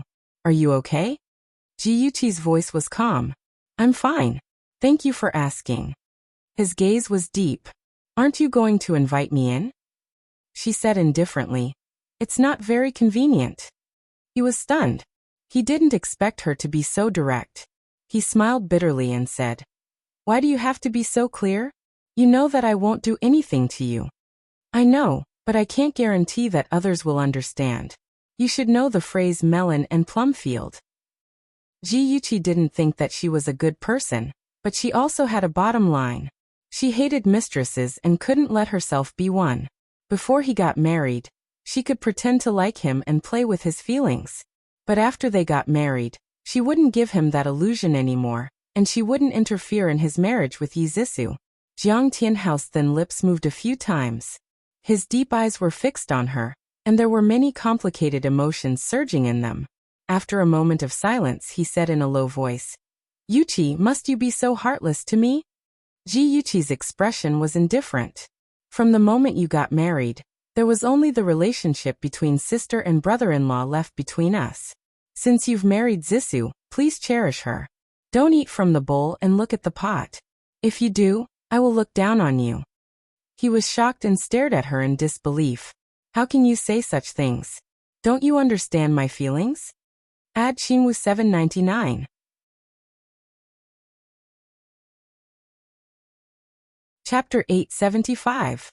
Ji Yuqi frowned impatiently. She really wanted to pry open his head to see what was going on inside. Could it be that he could have an extramarital affair just because he loved her? Scumbags were disgusting. They played with a woman's feelings in the name of true love. Your feelings? I'm your true love, aren't I? Is there any use? Don't you think it's too late to say all this now? Or are you so naive to think that I'll wait for you forever? Each of her words was more powerful than the last. They were like a hammer that smashed into his heart. His expression instantly turned ugly. He stared at her in disbelief and muttered, "Don't you love me?" Ji Yuqi sneered. Huh. So I deserve to be a mistress and wait for you forever? She really didn't know what kind of mentality Yi Zissou had in her previous life when she accepted this kind of true love. A scumbag and a slut were really a match made in heaven. The beautiful dream that Jiang Tianhao had woven in his heart was mercilessly shattered by her. He really thought that Ji Yuqi would wait for him and agree to be the woman outside of his marriage. He had already thought it through. He would love her dearly and treat her 1,000 times better than Yi Zissou, but she was actually unwilling. He clenched his fingers tightly and felt a sharp pain in his palm. Only then did he remember his original motive. He slowly raised his hand and opened his fist in front of her. A beautiful sapphire bracelet lay in his palm. His gaze was startled and his voice was dry. I know that you have a sapphire necklace. When I saw this bracelet, my first thought was that it matched your necklace very well. No need. I already have a better matching bracelet. Ji Yuqi stretched out her wrist and pulled up her sleeve. She wore a sapphire bracelet on her slender, fair wrist. It looked like a light blue stream flowing on her wrist. It was 10 times better than his sapphire bracelet. Jiang Tianhao stared fixedly at her wrist, his handsome face ashen. For some reason, the image of Shenzhe pouncing on her to save her suddenly popped up in his mind. He squeezed out a few words from between his teeth. Your boyfriend gave it to you? Ji Yuqi withdrew her wrist unhappily. Can't I buy it myself? Jiang Tianhao choked at her words. With an unnatural expression, he said, No, what I meant was, do you have a boyfriend? That's my business, so there's no need for brother-in-law to get involved. Ji Yuqi didn't want to be entangled with him anymore, so she asked with a cold gaze. Is there anything else? If there's nothing else, I want to go in and rest. Her dismissal order was very direct. Jiang Tianhao was momentarily embarrassed and took half a step back. No, bam. Before he could finish speaking, she had already mercilessly slammed the door in his face. In the corridor on the 3rd floor, Yi Zissou's right hand gripped the railing tightly. Her beautiful face was distorted with anger. Her body was trembling and her lips were trembling. She couldn't wait to rush up to Jiang Tianhao and ask him what he thought of her as. She didn't expect to hear the conversation between Jiang Tianhao and Ji Yuqi in the corridor after returning from her mother's room. Although they had deliberately lowered their voices, the entire building was very quiet. Moreover, she was only a wall away from them. So of course she could hear everything clearly. When the two of them were on their honeymoon abroad, he was gentle and considerate to her. She thought that there was no one else between them, but who knew that it was just her wishful thinking. She was sincere to him, but he was always thinking of two-timing her. It really hurt her heart. Yi Zissou bit her fist and cried silently. Jiang Tianhao stood outside Ji Yuqi's room with an expressionless face. At that moment, his whole body exuded a faintly discernible dark aura. The bestial nature in his body was awakened. His deep eyes were filled with turbulent waves, and he was terrifyingly sinister. One day, he would take everything from the Ji family and make that woman Ji Yuqi kneel in front of him and beg for his love. In the empty corridor, the crisp sound of footsteps could be heard. Yi Zissou's gentle voice came from behind him. Tianhao, why aren't you resting in your room? Why are you standing here in a daze? Jiang Tianhao slowly turned his head. He put his right hand naturally into his trouser pocket and put the bracelet in his palm. A gentle smile appeared on his handsome face. It's too lonely in a room alone. I'm waiting for my wife here. Yi Zixu pretended not to see his little actions. For the first time, she felt disgusted by his perfect smile. She smiled and walked closer to him. She hugged his waist and leaned her head against his chest. Hubby, do you love me? He stroked her soft hair with his warm hands and said without hesitation, yes. He answered too quickly. It was like a computer program without any mistakes. Yi Zixu looked down mockingly. The thorn in her heart became deeper and deeper, and the gap between the two of them became wider. Marriage was like a besieged city. Two people with bad intentions were besieged in the city and tortured each other. At the reunion dinner that night, everyone put on a mask and played their roles perfectly. The next day, Jiang Tianhao and Yi Zixu returned to their apartment and started their life together. Yi Zixu had been spoiled by Chen Tingfang since she was young. She had never done any housework before. She had hired a nanny. She disliked the nanny's clumsiness and planned to do it herself. However, when she was mopping the floor, she spilled water everywhere. When she was cooking, she almost started a fire. When she was washing the clothes, she forgot to put them away. Jiang Tianhao finally understood that the soup Yi Zixu made for him in the past was not made by her. He reluctantly accepted the fact that his wife could not do anything. He took the opportunity to put forward a condition. Honey, bring my mother over. With her taking care of us, you don't have to work so hard. Yi Zixu was unwilling. At the wedding, she had seen Jiang Tianhao's mother Yu Xiu. Yu Xiu was a typical rural woman. She dressed tackily and spoke rudely. She did not seem easy to get along with. Thus she pouted unhappily. Honey, mother-in-law has worked hard all her life. Let's let her enjoy life in the countryside. Don't trouble her anymore. Jiang Tianhao was unhappy, but his voice was very gentle. Honey, I'm worried about Mom living in the countryside alone. She's easy to get along with. When we got married, she often praised you in front of me. No matter how unwilling she was, Yi Zixu could not show it. She could only agree and smile. Really? I miss Mom too. When is a good time? Let's bring her over. Jiang Tianhao curled his lips in satisfaction. Let's do it this weekend. If you're tired, I'll go back alone. I'm not tired. Yi Zixu obediently leaned on his chest. Her fingers drew circles mischievously. She said coquettishly, we're husband and wife. Of course, we have to pick up mother-in-law together. Let her see that I'm a filial daughter-in-law. Yes, filial.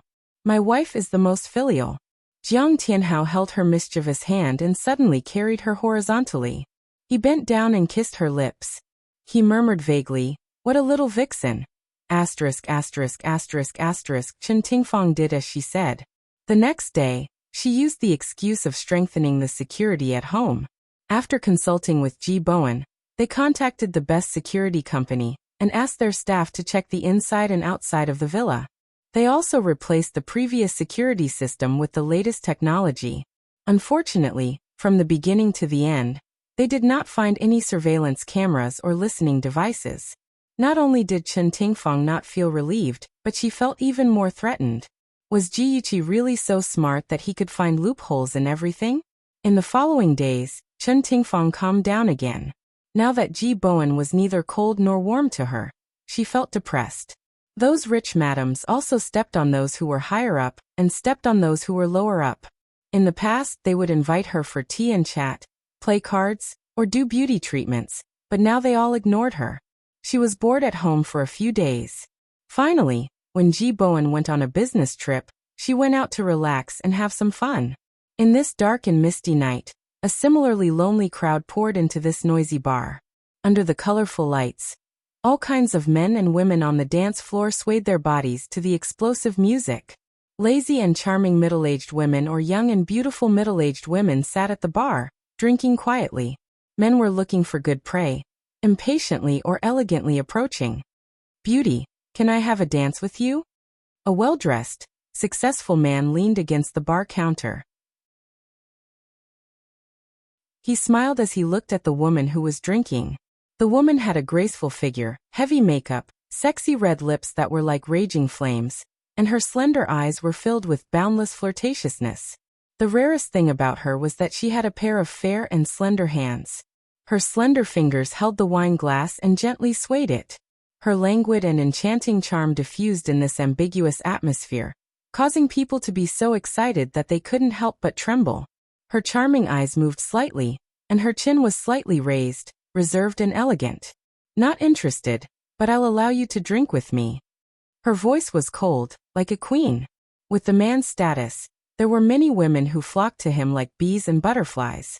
He rarely met such a cold and arrogant type, so he could not help but be interested. He curled his lips and sat beside her. He snapped his fingers. Whiskey on the rocks. The bartender poured a glass of wine at the fastest speed and placed it in front of him. The man turned to look at the woman sitting beside him.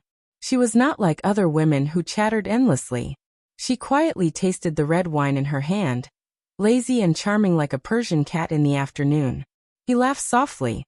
I don't think I've seen you here before. Chen Tingfang looked up slightly and said lightly, I rarely come out to play. She was not lying. When she was 20 years old, she was too young and did not know how to play. When she was 30 years old, she had a good relationship with her ex-husband, so there was no need for her to come out to play. After she married Ji Bowen, she had a lot of worries and pressure. She wanted to come out to relax, but her status was there, and she was afraid that she would meet people in the circle when she went out to play. The man raised his eyebrows, and a smile appeared on his handsome face. I didn't expect to be so honored. Chen Tingfang did not say a word to his words, and used the wine glass in her hand to touch his glass. Drink. Okay, how can I not obey a beauty's order? My name is David. How should I address you, beauty? The man took a sip of wine and smiled. Of course, she would not tell others her real name when she came out to play. Chen Tingfang said casually, Mary. David laughed softly. His laughter was joyful and there was a hint of teasing. Good name. She glanced at him sideways and her red lips curved slightly. It's just a name. What's so funny, Muscle Man? Muscle Man was mocking his name David. Everyone knew that David was a sculpture by Michelangelo, and he had muscles that were a perfect combination of strength and beauty. David laughed even more happily. Oh, my dear Miss Mary, please don't be angry. I just think that this name suits your temperament very well. Attention Songshu 566.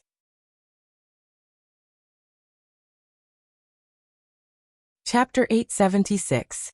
Chen Tingfang shrugged and said lazily, Thanks for the compliment. David was very good at flirting. With just a few words, he had piqued Chen Tingfang's interest. She chatted happily with him, and the two of them drank one glass after another. Unknowingly, he had already put his arm around her waist. She looked at his smooth chin in a daze and laughed in a mesmerizing voice. I'm drunk, gentlemen. Please call a cab for me. David's palm caressed her waist, and his thin coat blew warm air into her ear. His voice was dark and magnetic, with a hint of seduction. Come with me. No. Chen Tingfang giggled. She placed her soft hands on his chest, and used a little strength to sit up in his arms. She was just drunk, and had not lost her mind. It was okay to flirt, but it was too dangerous to have a one-night stand, especially with a man who was so slippery. Woman, you've already ignited my fire. Do you think you can escape so easily? David pulled her into his arms, his deep eyes flickering with fire. Chen Tingfang was not a pure girl. His little tricks could not scare her. She did not change her expression, and took out her phone from her handbag. She lazily dialed a number and said in a drunken voice, Ihan, I'm drunk. A man's anxious voice suddenly came from the other side of the phone. Where are you? I'll come and pick you up. Chen Tingfang chuckled. This was her original goal. He was the only person she could trust now. She pushed David's hand away from her waist. I'm at Lanyan Bar. Hurry up. I'll wait for you. Okay. Don't run around. Gigai, sit and wait for me. Don't let strange men near you. Xiao Ihan sounded very anxious. He seemed to have bumped into something, and there was a loud sound of something breaking from the phone. She did not know if it was the effect of the alcohol, but Chen Tingfang suddenly felt that the man who was worried about her was very cute. Is it really not okay? Just as she was in a daze, The unique scent of a man entered her nose, and David buried his head in her neck. "Stop messing around, I'm not in the mood today." She frowned impatiently and pushed his furry head away. "Well, coercion is not the behavior of a gentleman." David stood up and slowly tidied up his clothes. His elegant and reserved appearance made people unable to resist the urge to destroy him. The blood in Chen Tingfang's body was faintly burning. She raised her eyebrows and smiled wickedly. Suddenly, she lay in his arms and used their bodies to block her hand from sliding down, until she reached the part he was proud of. His body suddenly tensed up and he stared at her with a dangerous gaze. He gritted his teeth and said, "You seductress, I really want to do you on the spot." She knew when to stop and quickly retreated. Her eyes were filled with mischief. "Mr. Muscle, you should find someone else." David's handsome face darkened as he bared his teeth at her. Seeing the man's figure leaving in a sorry state, she couldn't help but laugh out loud. Her seductive and wanton laughter was inconspicuous in the noisy night, but it ignited a flame in some people's eyes. Another 2 people came up to hit on her. Looking at them, they seemed to be used to playing multiplayer games. Chen Tingfang was drunk and her head started to feel heavy. She didn't have the patience to pay attention to them. Who would have thought that these 2 would be so thick-skinned and wouldn't let her go? They actually forcefully grabbed her left and right arms and took her out of the bar. "You 2 bastards, let go of me." She slurred and pushed one of them away. She stumbled forward and suddenly bumped into a warm wall. The wall actually reached out and caught her. A familiar voice sounded above her head. "She's my girl, get lost." The voice was cold and filled with anger and murderous intent. The 2 men looked at each other and hurriedly ran away. Xiao Yihan lowered his head and looked helplessly at the girl in his arms. He didn't know what she thought he was, but she actually clung on to him tightly like an octopus. She even muttered softly, "So cold, so comfortable." His eyebrows twitched and his face darkened. He patted her back and called out to her. "Tingfang, wake up. It's me, Yihan." In a daze, Chen Tingfang felt that she was hugging an ice-cold body, relieving the heat and dryness she felt after getting drunk. She seemed to hear Xiao Yihan's voice and tried hard to open her eyes.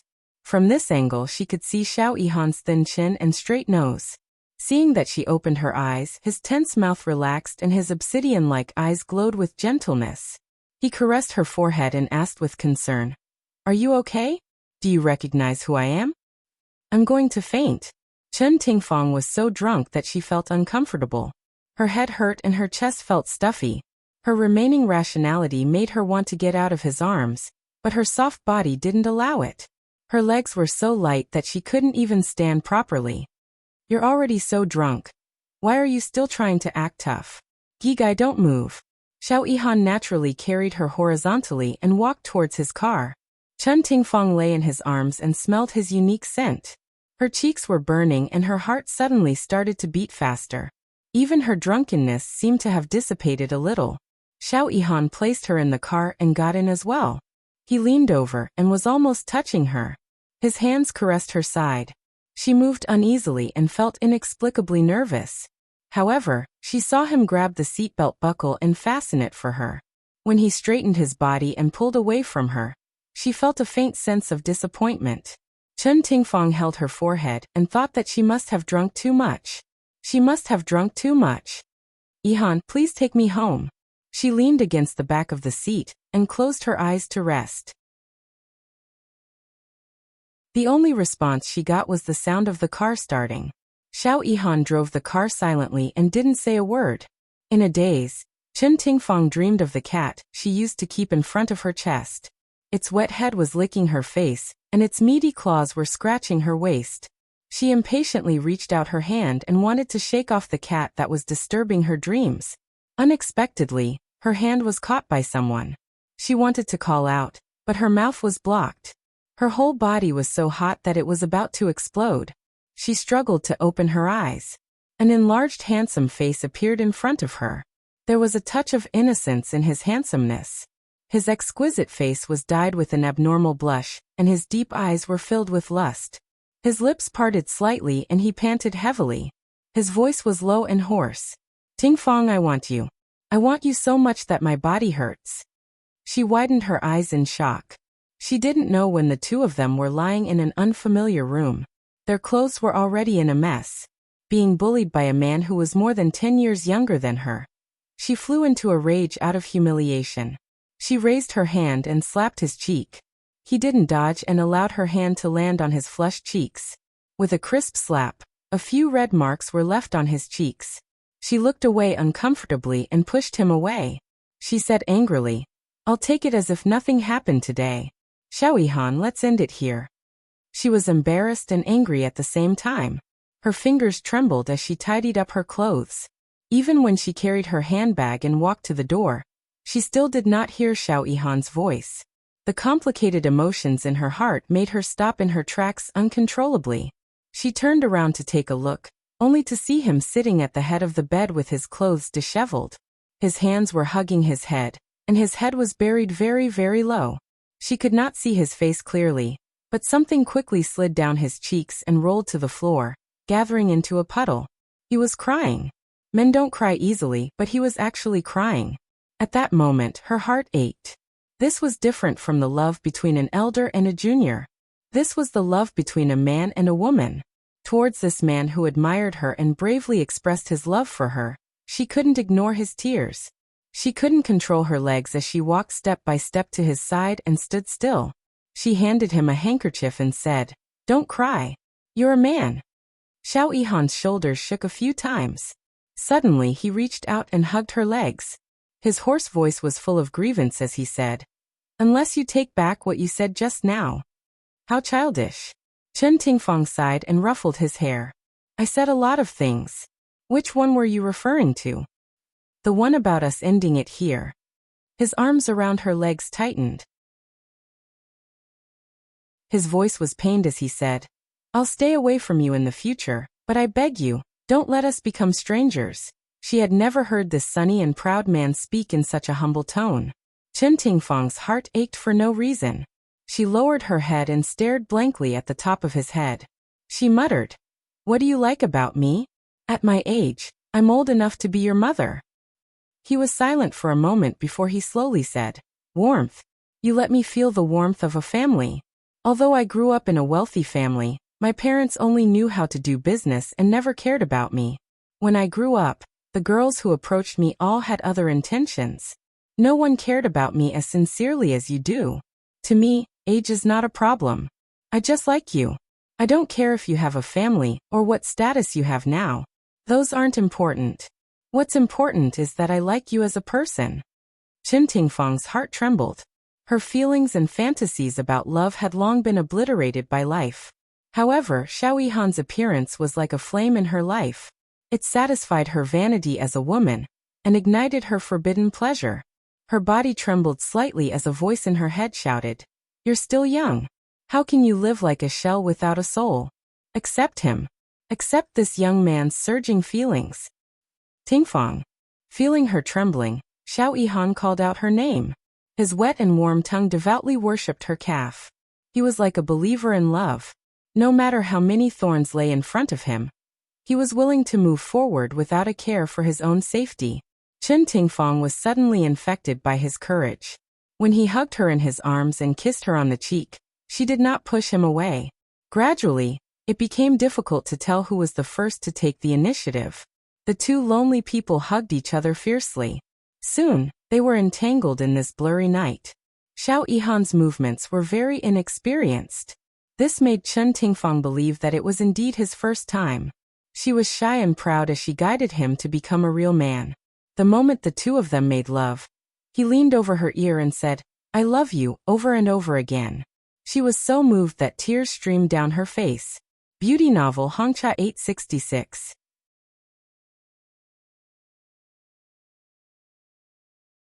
Chapter 877. The next day, Chen Tingfang woke up at dawn. Seeing the young man holding her in his arms, she felt the sweetness of her first love, but also a sense of guilt. The man in front of her was really good-looking, beautiful and delicious. She couldn't help but caress his handsome face and trace the perfect shape of his lips with her finger. Suddenly, he opened his mouth and sucked on her finger. When he opened his eyes, there was still a sense of confusion unique to the morning. Good morning, baby. He gently bit her finger and hugged her in his arms contentedly. He buried his head between her soft breasts and rubbed it comfortably. Chen Tingfang blushed and rubbed his hair. Her voice was indescribably gentle. Let go of me. I want to go back. I'm not letting go. I want to hug you like this forever. He pouted and tightened his arms around her. His furry head rubbed against her restlessly, and his two legs overlapped with hers, as if he could prevent her from running away. It turned out that a man was so cute when he acted coquettishly. She couldn't help but laugh. Even the guilt in her heart disappeared. She patted his back gently and coaxed him gently. Stop fooling around. You know my family's situation. You don't want to make things difficult for me, right? When it's convenient for me, I'll come and see you, okay? You said it. If you go back on your words, you're a dog. He bit her chest hard and then looked up. His eyes were sparkling as he smiled proudly. If I leave my mark, you'll be mine. Naughty little rascal. She held his cheeks with both hands and bit his lips in revenge. The two of them were lovey-dovey for a while, and almost burned again. Fortunately, Chen Tingfang still had some sense. She pushed away the man who was making a fuss about eating meat and tidied herself up. She planned to go home while it was still early, so that they wouldn't be seen by others. Xiao Yihan was topless with a towel wrapped around his waist. He was extremely gentle and considerate as he sent her to the door. Chen Tingfang gave him a goodbye kiss under his resentful gaze, and then got into her car. She didn't expect Ji Yuqi, who had a habit of jogging in the morning, to come. Ji Yuqi came back from her morning run, and bumped into Chen Tingfang coming out of the car. She saw that her skin was rosy and there was a smile in the corner of her eyes, like a withered tree in spring. Ji Yuqi curled her lips and stared meaningfully at Chen Tingfang's neck. She could vaguely see a few hickeys. Oh, this old woman's integrity had long been thrown into the Pacific Ocean. She was of course guilty. Chen. She covered it up, she smiled and said, Yuqi, you're training so early. Of. Ji Yuqi's smile widened. Yes, Auntie Chen. You're quite early too. These words didn't sound right at all. Chen Tingfang smiled. I was playing cards with my friends last night. It was too late, so I stayed there for the night. I was afraid that you guys would be worried, so I rushed back early in the morning. Ji Yuqi nodded. I understand. It's a good thing that Aunt Chen has a good relationship with your friends. I'm sweating all over and feeling uncomfortable. I'm going upstairs to take a shower. Okay, go ahead. Be careful not to catch a cold. Chen Tingfang smiled kindly and sighed secretly. Ji Bowen's business trip this time was overseas and would take more than 10 days. It was convenient for Chen Tingfang. She would find an excuse to go out every day and hang out with Xiao Yihan. Xiao Yihan had just had sex and was very enthusiastic about sex. After all, she was old and couldn't take it after fooling around for a few days. Xiao Yihan naturally felt sorry for her and hugged her in his arms. The two of them covered themselves with the quilt and chatted. Chen Tingfang saw his tolerance and consideration in her eyes, and her heart was indescribably touched. If the first time she rolled in the bed with him was mixed with the element of desire, then now, she had already fallen in love with him. Her relationship with Xiao Yihan had also developed rapidly in the past 10 days. It felt like one day apart felt like 3 years. Compared to her comfort, Yi Zisu didn't have a good time. Yi Zisu and Jiang Tianhao went back to their hometown. In a remote mountain village, they brought Jiang Tianhao's mother and her mother-in-law, Yu Xiu, to the city. Yu Xiu was a few years older than Chen Tingfang, but judging from her appearance, she was almost 20 years older than her. Yu Xiu was used to living in the countryside and wore old-fashioned clothes. Her white hair was tied up with a rubber band. When she smiled, her face was full of wrinkles. When she didn't smile, she gave people a gloomy feeling. That night, Yi Zisu lay in Jiang Tianhao's arms. Her fingers wandered around his chest and she said softly, Hubby, tomorrow I want to take mother-in-law to buy some clothes and change her hairstyle. Otherwise, if that old woman walked out, wouldn't it be embarrassing for her? Okay, you arrange it. I trust your taste. Jiang Tianhao kissed her cheek, and his hands began to play naughty. The husband and wife were about to do something that husband and wife should do when suddenly, a hoarse and unpleasant voice came from outside the bedroom door. Tianhao, quickly come out and help me take a look.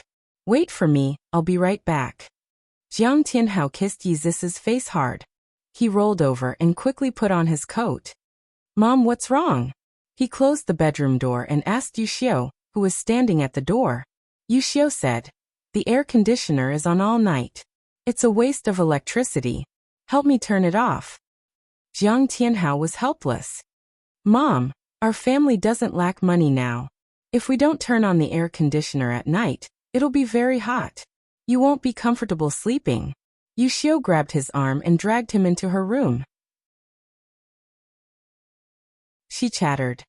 What's uncomfortable? I've lived in the countryside for so many years. I didn't even use an electric fan, but I still got through it. You young people only know how to enjoy life. Besides, it's easy to catch a cold if you're exposed to the air conditioner all night. You guys should stop blowing it off. Hurry up and turn it off. Jiang Tianhao was already used to her nagging. He smiled good-naturedly. Okay, I'll listen to you. We'll turn it off in a bit. As he spoke, he picked up the remote control and turned off the air conditioner in her room. Mom, it's getting late. You should rest early. Wait, talk to me. Yu Xiu grabbed his arm and pulled him to sit beside her. She asked with a serious face. I was the last to know about your marriage. That's fine. But tell me, why did you marry the daughter of your enemy?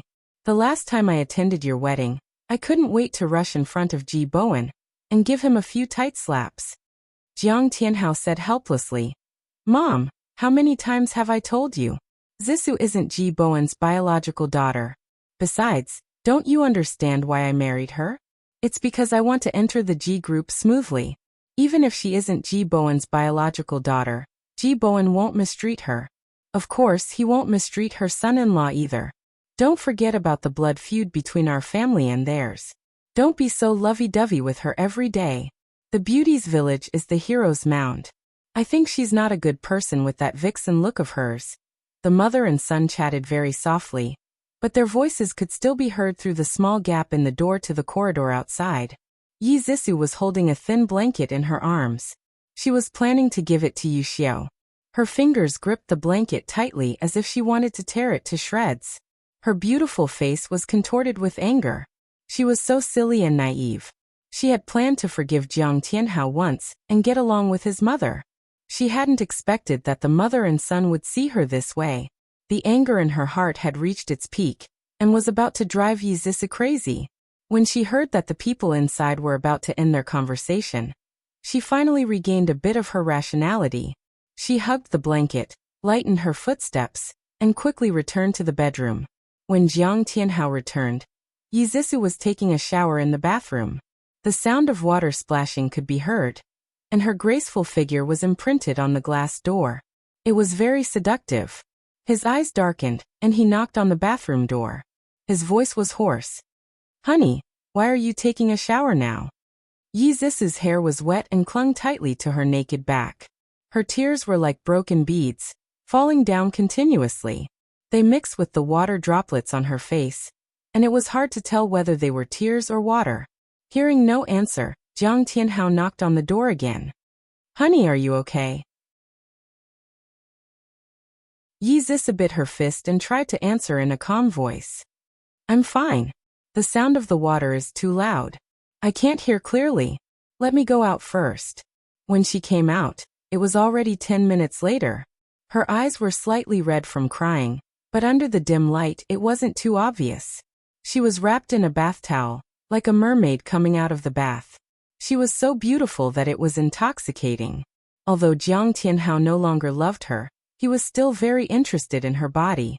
He pulled her into his arms and pulled off the bath towel on her body. She whispered, You're so annoying. My hair is still wet. I'll help you dry it. Jiang Tianhao pinched her softness a few times and said in a hoarse voice. When they first fell in love, he was also so gentle to her. After she washed her hair, he would dry it for her. Watching her long hair slide between his fingers, there was an indescribable sweetness. Now he would occasionally dry her hair for her, but there was no longer the love she was familiar with in his eyes. There was only lust left. Yi Zissou had been with him for a long time, so she knew very well how to tease him. When her hair was half dry, the two were already hugging each other and rolling on the boat.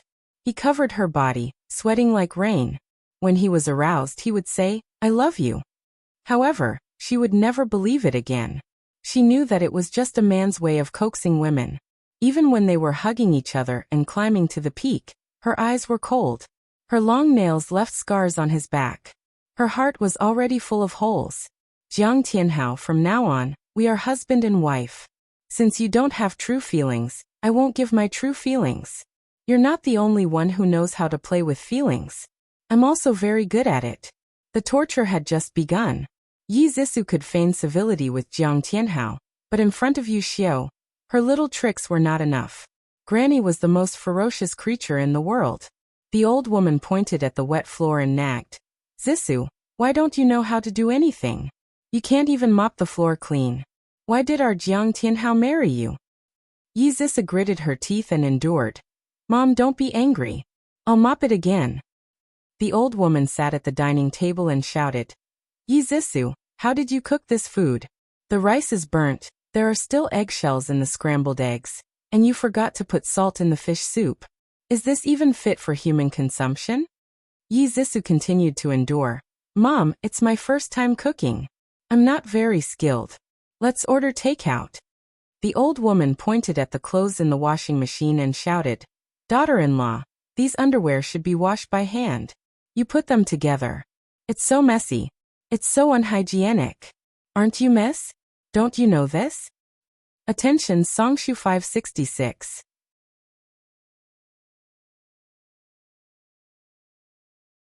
Chapter 878. Yi Zisou felt like she was going to suffer from internal injuries. She squeezed out a few words from between her teeth. "We used to have servants at home. I took them out to wash." "Humph, now that you're married, do you still think you're miss from a wealthy family?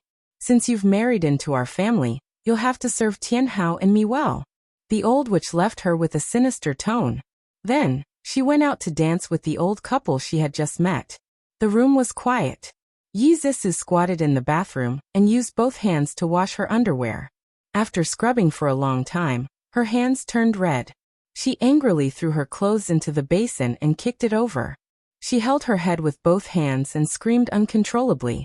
Why did she, the great miss from a wealthy family, have to put up with that old witch? She had enough.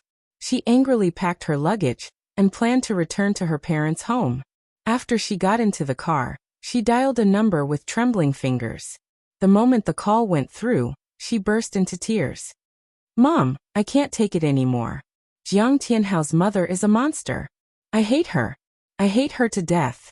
At this moment, Chen Tingfang was having sex with Xiao Yihan. She was a little unhappy that the warm atmosphere was interrupted. She said calmly, "I've told you before that you're not in the same class as them. There will be a difference between you and them. You didn't listen. Great, now my words have come true." "Mom, I was wrong. I shouldn't have disobeyed you. Boo-hoo, I don't want to stay in the same room with that old witch for a moment. I want to go home and stay for a few days." Chen Tingfang was agitated. She sat up from Xiao Yihan's arms. "Please don't. You've only been married for a short time. You're not giving Jiang Tianhao any face. What will he think of you?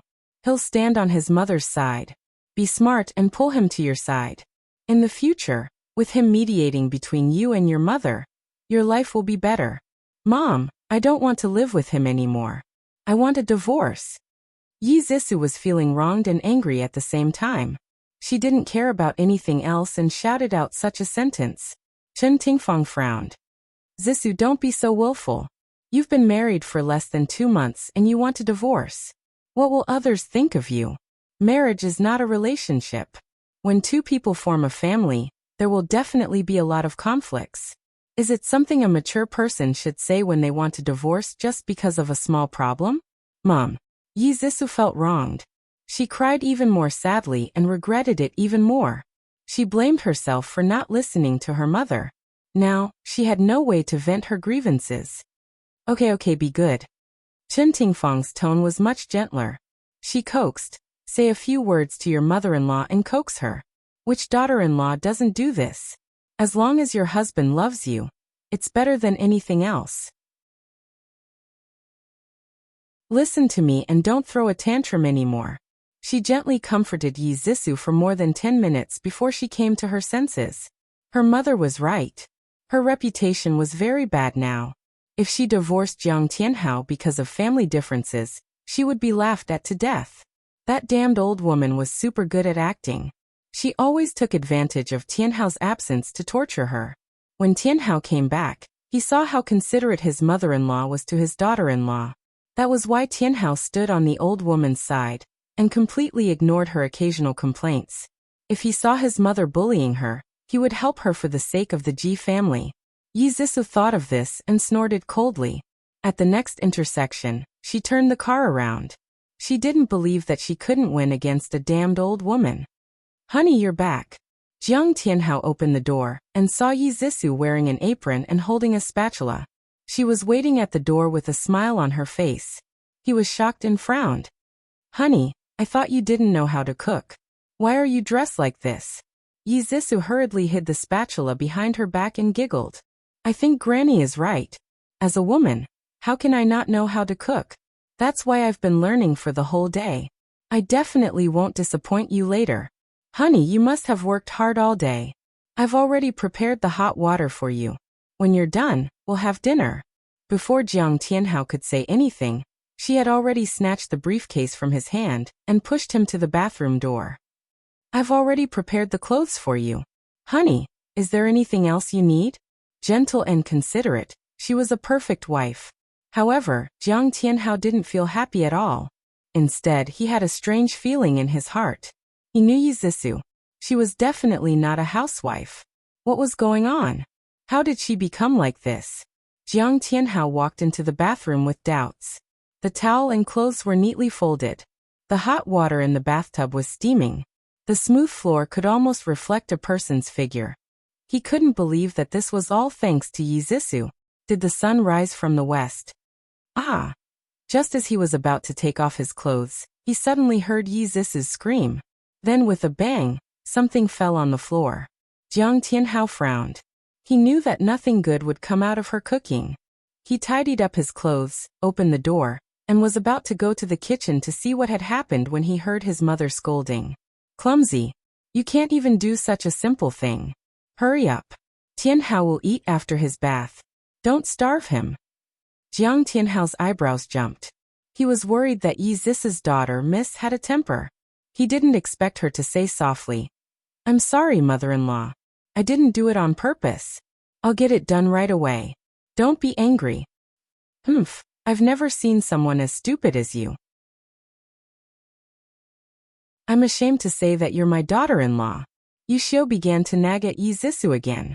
She thought that her son was taking a bath in the bathroom and couldn't hear her, so she lowered her voice slightly. Unexpectedly, she heard footsteps behind her. Jiang Tianhao stood behind her with a sullen face. She quickly changed her expression and said with a smile, Zissou, why didn't you be careful? Did you burn your hand? Let me take a look. When Yi Zissou was cooking, oil accidentally splashed on the back of her hand, and then she dropped the spatula. After being scolded, her eyes only reddened, but she didn't look unhappy. When she heard Yuxiu's words, she quickly smiled and said, It's okay. I was just scalded by the oil. It doesn't hurt anymore. After saying that, she seemed to have just seen Jiang Tianhao standing behind Yuxiu. She said in surprise, Oh hubby, you're done showering so quickly? Jiang Tianhao's face was gloomy. He looked at the guilty Yuxiu, and then at Yi Zissou, who was pretending that nothing had happened. He said in a displeased tone, Mom, is this how you've been treating Zissou for the past few days? Yuxiu looked down awkwardly. Before she could speak, Yi Zissou had already said, Hubby, don't misunderstand. Mother-in-law is doing this for my own good. Also, I don't want to be a rice worm who doesn't know anything. I want to take good care of you with all my heart. A complicated emotion flashed past Jiang Tianhao's eyes. His thin lips tightened and he said in a deep voice, Give me your hand. Let me see. Yi Zissou retracted her hand behind her back and avoided his gaze. I already said that it's okay. Hubby, you and mother-in-law can go out. The smell of smoke in the kitchen is too strong. There's only one dish left. Once it's done, we'll eat immediately. Jiang Tianhao didn't listen to her. Instead, he walked closer and grabbed her hand that was hidden behind her back. There were 2 blisters on the back of her white hand, and her fingers were also cut, leaving several bloody marks. He suppressed his anger and glared at her. Is this what you mean by okay? It's really okay. It's just a small wound. It'll be fine soon. Yi Zisu smiled sweetly. Hubby, are you feeling sorry for me? I'm so happy. Jiang Tianhao's chest tightened and he stiffly said, silly. Then he grabbed her wrist and dragged her out of the kitchen as he said, Mom, I'll have to trouble you to stir-fry the remaining dish. Zisu's wound needs to be applied. Yi Zisu hurriedly turned around and smiled. Sorry to trouble you, mother-in-law. Yu Xiu waited for the 2 of them to walk away before she fiercely spat and scolded in a low voice. Tui, little vixen. In the master bedroom, Jiang Tianhao carefully disinfected Yi Zisu's wound and applied some medicine. In order to appease her, he stroked her hair and said gently, Has Mom been making things difficult for you recently?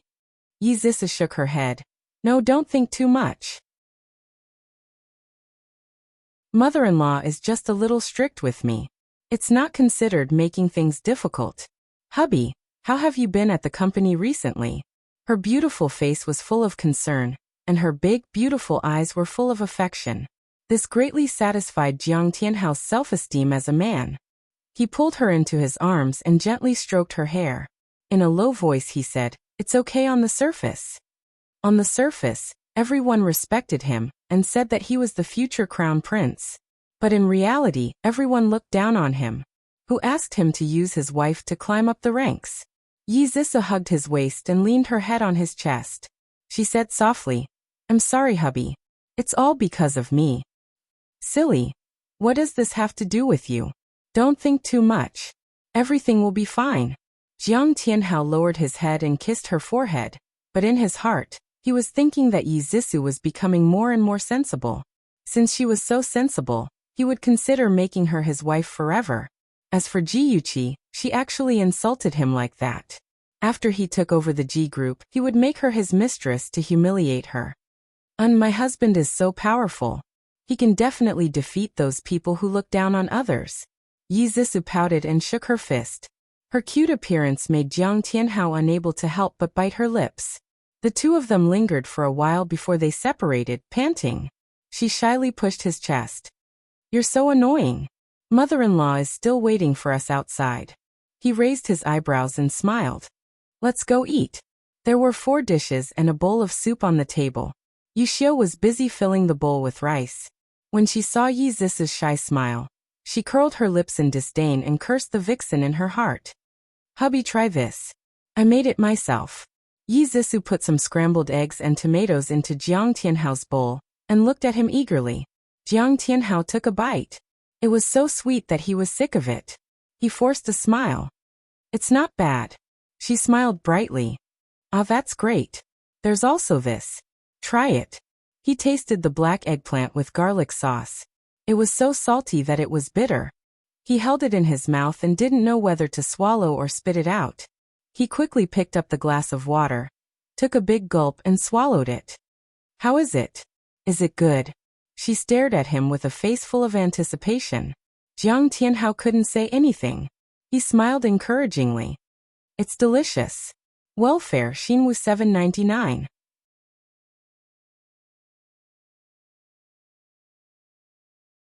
Chapter 879. Bam. Yu Xiu slammed her chopsticks on the table and said angrily, What's so good about it? Is this salt-free? Is there anyone who adds as much as you do? And this fish soup, why is it bitter? The tomato scrambled eggs are so sweet that it's nauseating, and there's even an eggshell inside. You're really pissing me off. Yi Zisu was startled by the sound of her slamming the table. Her eyes quickly became misty as she bit her lip and said timidly, I'm sorry, Grandma. I'll be more careful next time. Don't eat these anymore. I'll make them again. She stood up in a panic and picked up a plate in each hand. She was about to go back to the kitchen when Jiang Tianhao grabbed her arm. He said gently, It's okay. It's your first time cooking, so it's already very good that you can make it like this. Mom, don't be too picky. Zisu has to go to class during the day and tidy up the house. It's very hard on her. Yu Xiu snorted coldly. Because of her son's authority, she didn't say anything more. She pushed the plate of vegetables she had cooked in front of her son and said, "Eat first. I'll go fry 2 eggs." Yizisu quickly said, "Grandma, let me do it." "Phew, I'm afraid you'll cook up something that even pigs won't eat." Yushio huffed and threw a cold face. She pulled out a chair and walked briskly to the kitchen. Yizisu bit her lip and carefully glanced at Jiang Tianhao. "I'm sorry, hubby. I'm always clumsy and can't do anything well." Jiang Tianhao sighed inwardly, but he had a gentle smile on his face. "It's okay. You've never cooked before, so it's normal that you don't know how to cook. Let's hire a nanny so that you and Mom can relax a little." She blamed herself softly. "It's all because I'm too useless." At a time like this, Jiang Tianhao could not reprimand her and could only comfort her gently. During the meal, Yushio kept a straight face, while Jiang Tianhao was gentle and kind. From time to time, he would help Yizisu put food on her plate. Yizisu was secretly delighted. She had won the first competition between her and Yushio. She would never have to do housework again. However, she didn't know that she was happy too early. A mother-in-law had countless ways to deal with her daughter-in-law.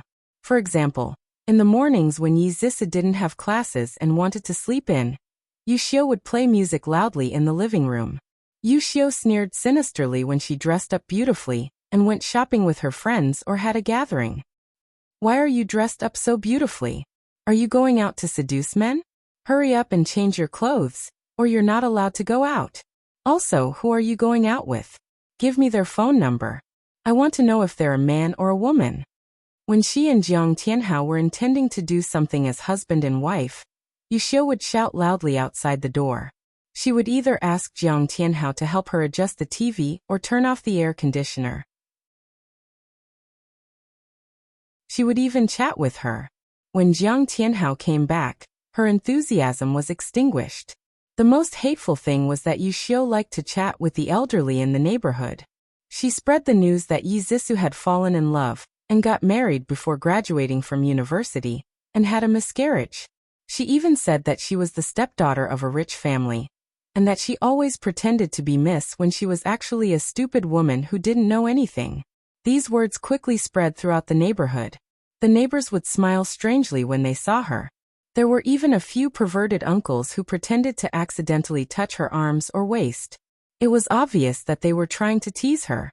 Yizisu was about to go crazy. She finally couldn't take it anymore and complained to Jiang Tianhao. "However," he said, "she's my mother after all. Just bear with it. Bear with it, bear with it." If she continued to bear with it, she would become a ninja turtle. Yizisu's resentment grew heavier and heavier. As long as there was a breakthrough, it would explode at any time. On this day, the battle between the mother-in-law and daughter-in-law finally escalated from a verbal argument to a violent one. The cause of the incident was simple. Yizisu came home after class and saw Yushio chatting with someone in the garden. She shouted at the top of her lungs, "A girl who doesn't know how to do anything. She can't even serve a man well. What do you expect her to do?" "You don't say, but your daughter-in-law is really too much.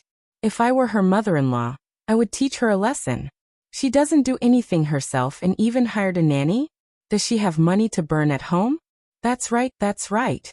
A group of old ladies chimed in. Everyone joined in on a crusade against Yizisu, this unfilial and unvirtuous daughter-in-law.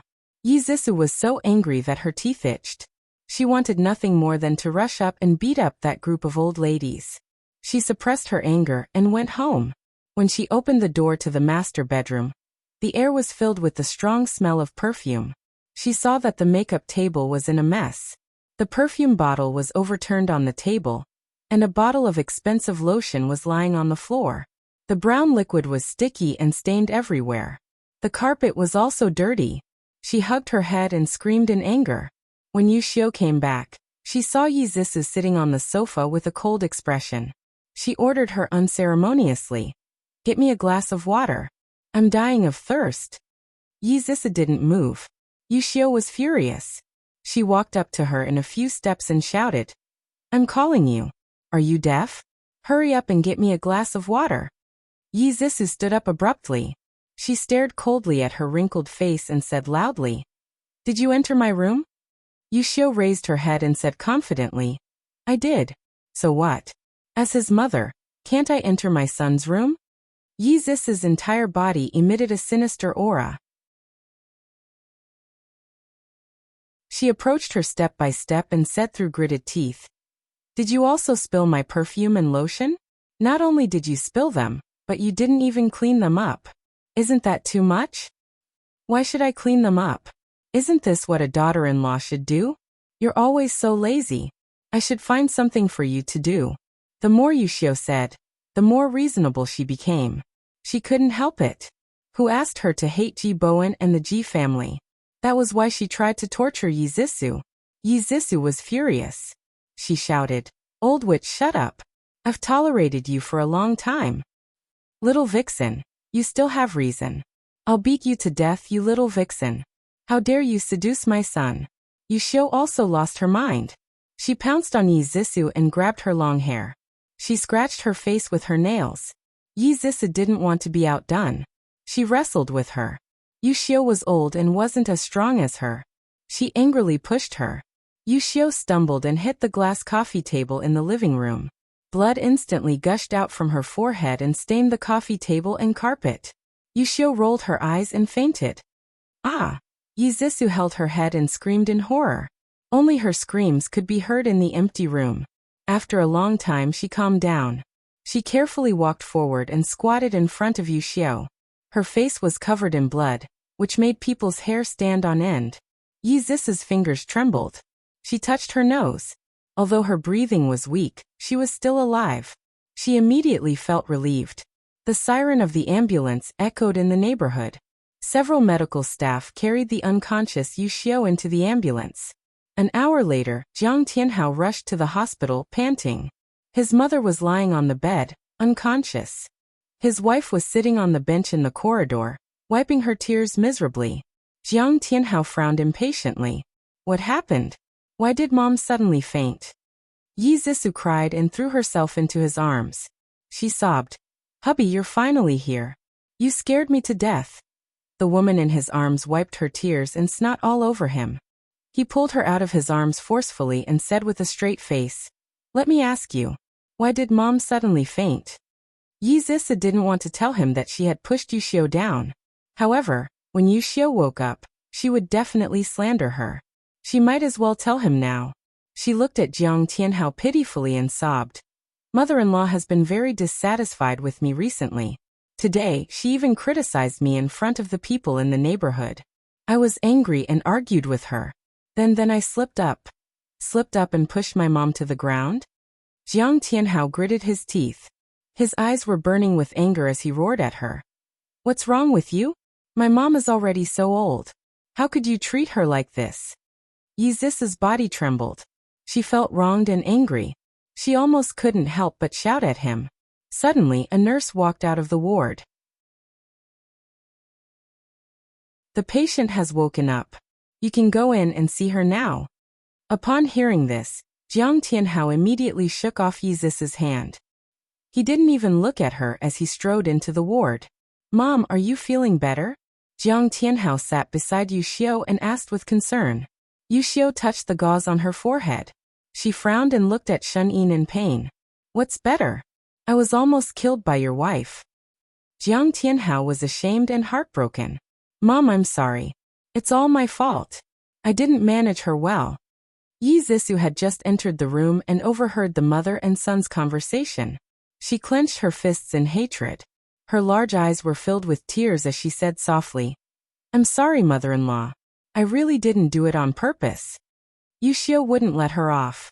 She sneered and said sarcastically, mother-in-law? I don't dare. My ancestors must have accumulated good karma to let such a vicious woman like you marry into my family. I just entered your room and accidentally broke your perfume, and you're trying to kill me. Yi Zisu, oh Yi Zisu, how can you be so vicious, huh? Jiang Tianhao flew into a rage. He said with a dark face, Zisu, are you really going to hurt my mom over such a small matter? Yi Zis's tears rolled down her cheeks. Rationality and humiliation were all thrown to the back of her mind. She cried and complained. Of course not. Ask your mom what she's done. She criticized me in front of everyone in the neighborhood and said that my behavior was improper. She ordered me around like I was a servant. What right does she have? I'm your family's daughter-in-law, not your family's servant. She cried out all her grievances. She cried like a pear blossom in the rain. It was a tragic sight. Yushio was so angry that she slapped the bed.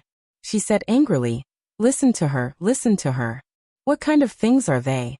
Which family's daughter-in-law isn't filial to her parents-in-law and takes care of her husband? Why is she a servant in front of you? You're really a rich Mississippi. Even your mother-in-law can't order you around? I only ordered you around twice, and you hate me so much that you want to kill me. That's a glass coffee table. I'm bleeding out." Welfare Songshu 566.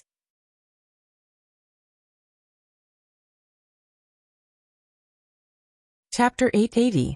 Every time she said a word, her chest rose and fell rapidly. She patted her chest with difficulty, and Jiang Tianhao was frightened. He comforted her. Mom, don't be agitated. Let's talk things over." Yu Xio's finger trembled as she pointed at Yi Zissou, who was standing not too far away.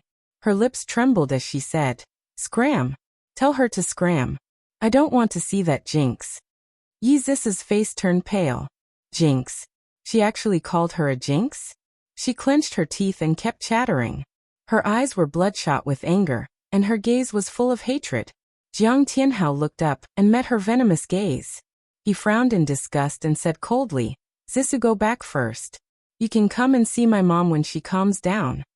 Yi Zissou gritted her teeth and dug her nails into her palms. Although she had already realized that Jiang Tianhao did not love her, she still felt heartache in the face of his indifference and disgust. She ran out of the hospital crying. The road was full of people. She rushed through the crowd in panic, not knowing where to go. Screech. The sharp sound of brakes pierced her eardrums. The driver, who was less than 2 steps away from her, stuck his head out of the window and shouted, "Do you want to die?" Yi Zissou stood on the zebra crossing in a daze. She covered her mouth with both hands and burst into tears. "Are you trying to scam me? I didn't even touch you.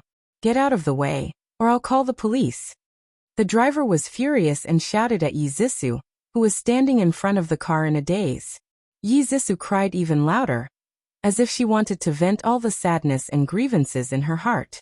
She did not know that there was a long line of cars behind her, and Tang Feng's car was also in this line. Tang Feng waited for a long time, but the car in front of him did not move. The sharp sound of car horns rose and fell one after another. He frowned slightly, opened the door, got out of the car, and strode forward. A familiar figure stood in the middle of the road. She was wearing a white dress, like a white lotus. She was crying like a pear blossom in the rain. Her thin and weak shoulders trembled violently, making people feel pity for her. Tang Feng stopped in his tracks.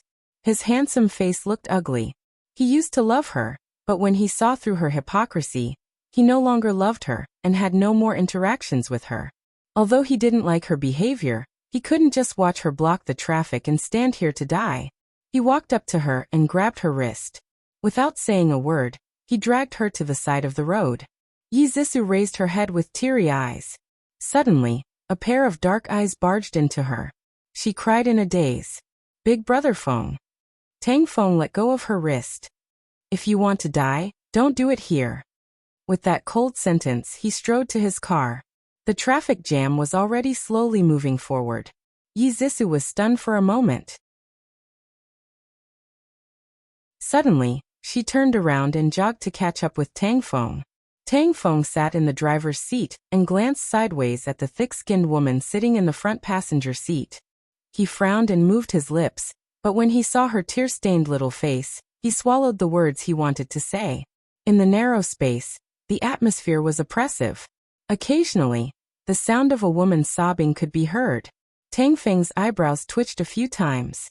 He suddenly grabbed a box of tissues and threw it at her. His voice was terrifyingly cold. "Where are you going?" "I..." "Burp?" Yi Zissou cried until she hiccuped. She looked pitifully at Tang Feng with a pair of wet eyes. "I don't know." Tang Feng's frown deepened. "I'll take you back to the Ji family."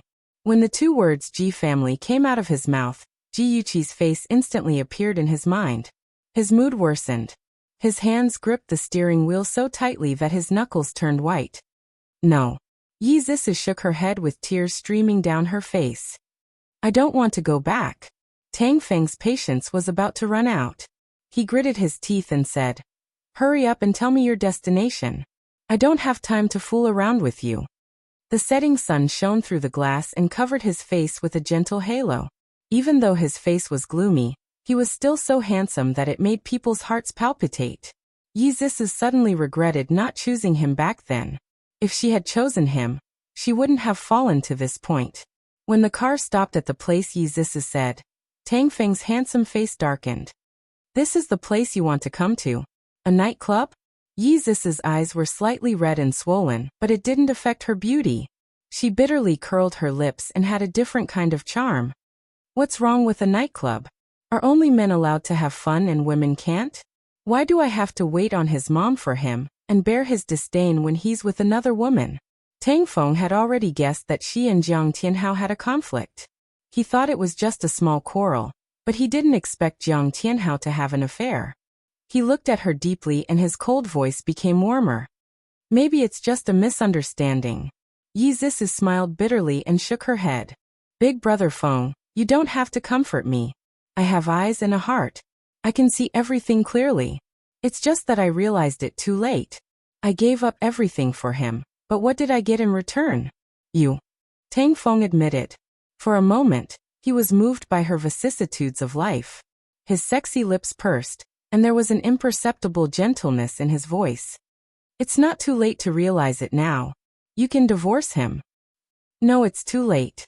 My reputation is ruined now. If I divorce him, which decent man will marry me? Yi Zisu's expression was wooden, but her mind was very clear. Not only would she not leave Jiang Tianhao, but she would also help him get the Ji family's property. By then, she would collect evidence of his infidelity, divorce him, and get half of the property. What was a man? As long as she had money, she could buy anything she wanted. Tang Feng shook his head disapprovingly. You're still young. You'll meet someone who truly loves you. Yi Zisu gazed at his handsome face with teary eyes.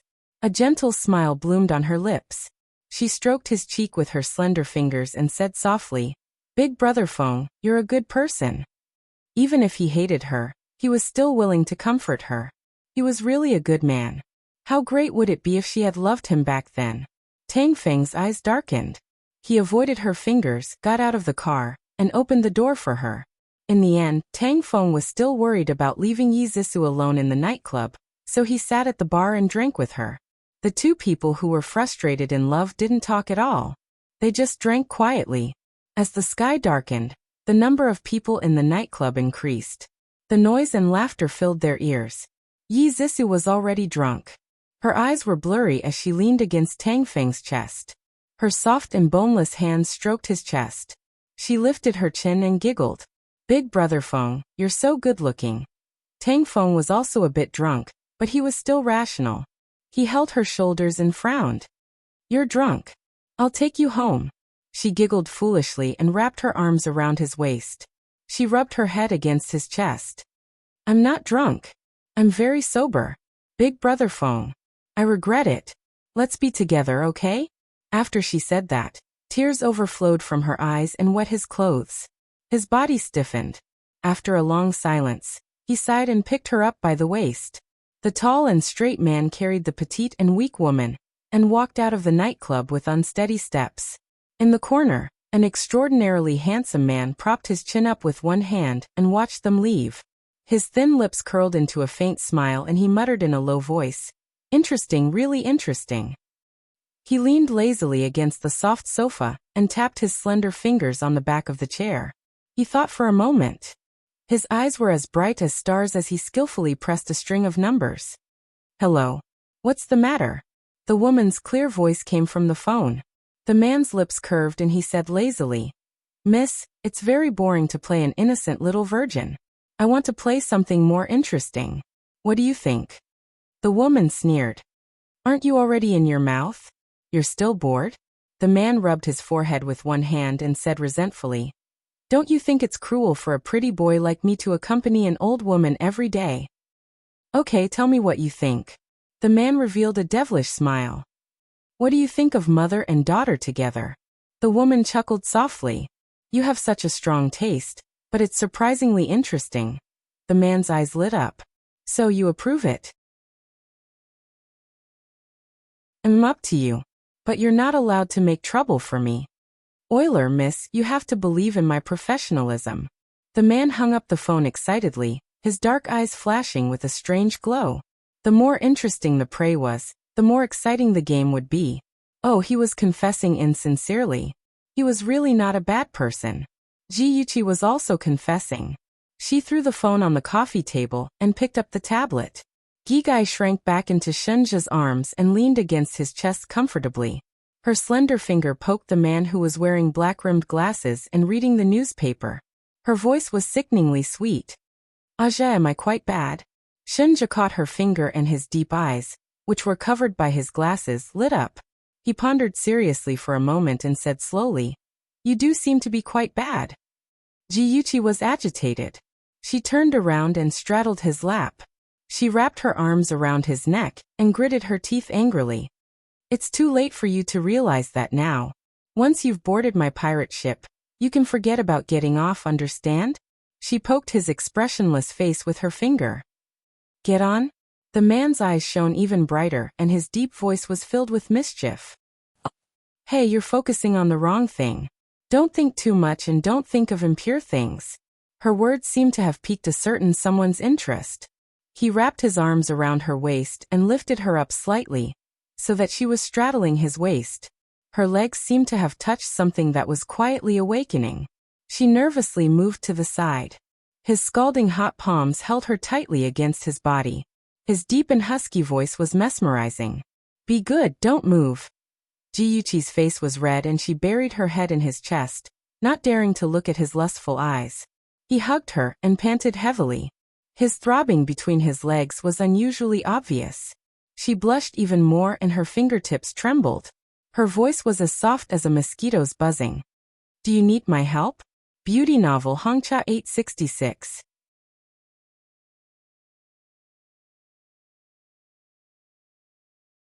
Chapter 881.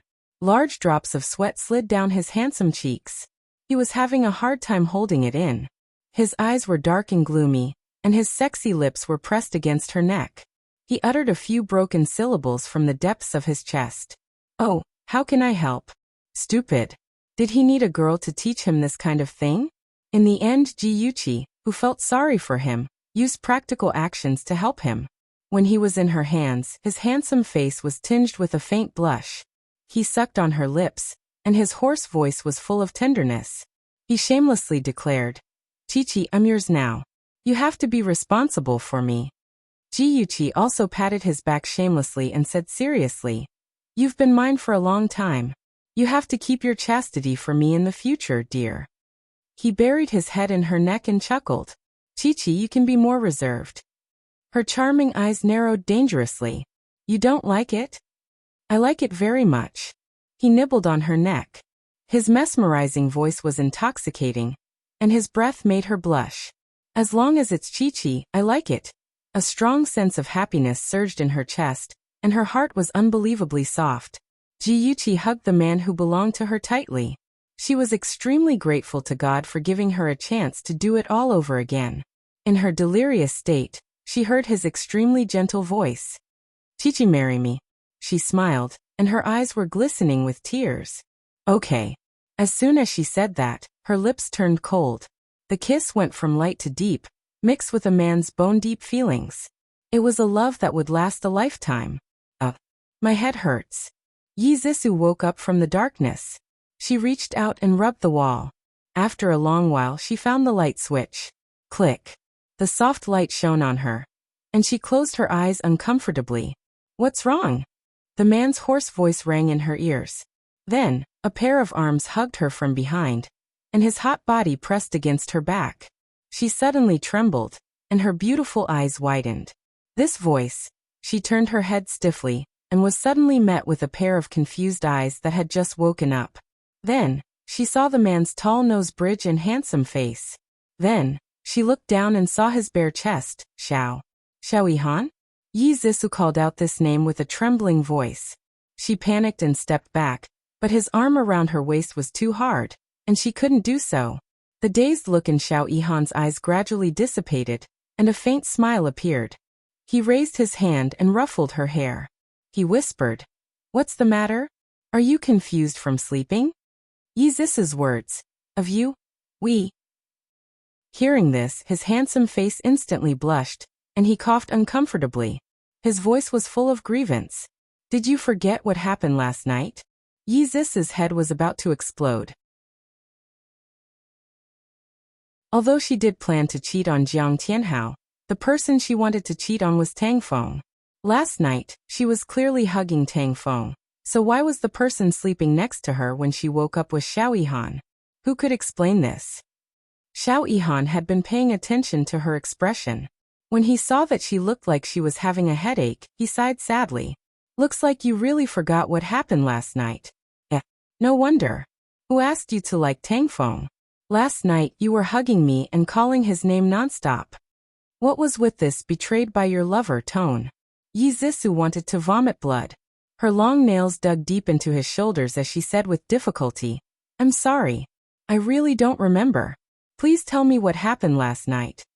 Xiao Yihan's expression became more and more sorrowful. His eyes were filled with strong accusation as he slowly said, "Last night, you and Tang Feng got drunk at a bar. Tang Feng carried you and wanted to take you home, but he drank too much. As soon as he walked out of the bar, he fell, and the two of you fell on the ground. He paused for a moment and quickly glanced at her chest. He coughed and continued, "The buttons on your shirt burst open, revealing, a few men wanted to hit on you and surrounded you. I happened to pass by and chased them away. Then I called a car to take Tang Feng home. I wanted to take you back to the Ji family, but I didn't expect you to hug me and cry loudly, saying that you didn't want to go home." Yi Zissou rubbed her forehead with a headache. After the hangover, her head hurt unbearably. She tried hard to recall, but there were only a few remnant images in her mind. For example, Tang Feng carried her, someone put her into the car, and she seemed to have done something embarrassing like hugging someone's leg and crying. After that, she had no recollection of it at all. She flew into a rage out of humiliation, and vented her anger on Xiao Yihan. "Even if I said that I don't want to go home, you can't do this to me." Xiao Yihan widened his eyes in surprise. He didn't understand and asked, "What did I do to you?" Yi Zissou was embarrassed and angry at the same time. Her cheeks were red and she bit her lip. That's right. Xiao Yihan suddenly realized. "You're talking about the time we slept together?" Yi Zissou glared at him fiercely.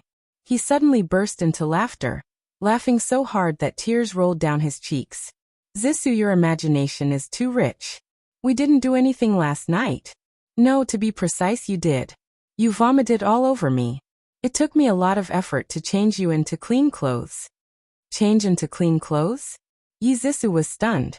Then her cheeks turned red. He actually helped her change her clothes. It was too embarrassing. She took the opportunity to touch her body. Sure enough, her body was wrapped in a loose sleeping robe. She opened her mouth and said, "Since nothing happened, why are you lying with me?" "And you were naked." Xiao Yihan sounded aggrieved. "You dirted my nightgown, wore the only clean nightgown I had left, and slept on my only bed. What do you think I should do?" Yi Zissou looked down in embarrassment and said softly, "I'm sorry. I misunderstood." His broad palm rubbed her hair. His voice was relaxed and happy. "It's okay. As long as you don't misunderstand me as a bad person." She looked up and smiled at him gently. "Thank you so much for last night. Brother Yihan, can I trouble you with something?" "What is it?" The corners of his lips turned up slightly. His bright smile warmed her heart. She pursed her lips shyly. Her long eyelashes trembled slightly. Can you help me get my clothes?" He frowned in distress. "Your clothes are dirty. Why don't you wear mine first? I'll go out and buy you a new set." "Thank you very much." Xiao Yihan brought her a white shirt and a pair of beach shorts. After she changed, she saw herself in the mirror and was too embarrassed to go out. She dawdled in the bathroom for a long time. Xiao Yihan finished making breakfast and knocked on the door to call her. She bit her lip and walked out boldly. The woman in front of him had a slender figure. Her hair was tied up high, revealing her exquisite collarbone. The white shirt covered her legs and beach shorts. At first glance, one could only see her slender legs, which made one's imagination run wild. He couldn't help but want to explore the scenery under the shirt. Her exquisite and graceful figure was faintly discernible, revealing a different kind of charm. Xiao Yihan didn't hide the amazement in his eyes. He chuckled. A beauty is a beauty. Even if you're wearing a simple white shirt, you're still beautiful beyond compare. Which woman didn't like to be praised for being beautiful? Yi Zis's heart was sweet, but she was also a little embarrassed. She stroked the hair by her ear and pursed her lips into a smile. Don't joke around. Yihan Gij is experienced and knowledgeable. What kind of beauty haven't you seen? Xiao Yihan's eyes gradually deepened, and the smile on his lips became gentler. I've seen many, but you're the only one who has entered my heart. These words sounded a little ambiguous. Yi Zis couldn't help but be startled. Just as she was about to probe, he quickly looked away. His cheeks seemed to be stained with a faint blush. He coughed and said, "Eat breakfast. Otherwise, it'll get cold later." Cheese and jam sandwiches, fried eggs, fried sausages, and warm milk. They all looked delicious. Yi Zis's movements were elegant and didn't make a single sound. The man opposite her had even more standard dining etiquette. He was like a European aristocrat. His simple eating movements made people feel as if they were looking at a piece of art. She took a sip of milk and wiped the corner of her mouth with a napkin. She smiled and said, I didn't expect Yihan Gij to be so good at cooking. Xiao Yihan smiled meaningfully. This is the first time I've cooked for a girl. This is the first time I've taken in a drunk girl. This is also the first time I've let a girl wear my clothes. You've broken so many of my firsts. How do you plan to repay me? Yi Zisu had heard from Chen Tingfang that Xiao Yihan had never been in a relationship before. At that time, she didn't believe it. Now that she heard him say this, she couldn't help but tease him. Then I'm really honored. Why don't I introduce a girlfriend to Yihan Gij as repayment? We shouldn't let a good man like you take advantage of an outsider. The smile on Xiao Yihan's handsome face deepened. His long fingers naturally rubbed her cheek and he said gently, Since I can't let an outsider take advantage of me, how about you take advantage of me?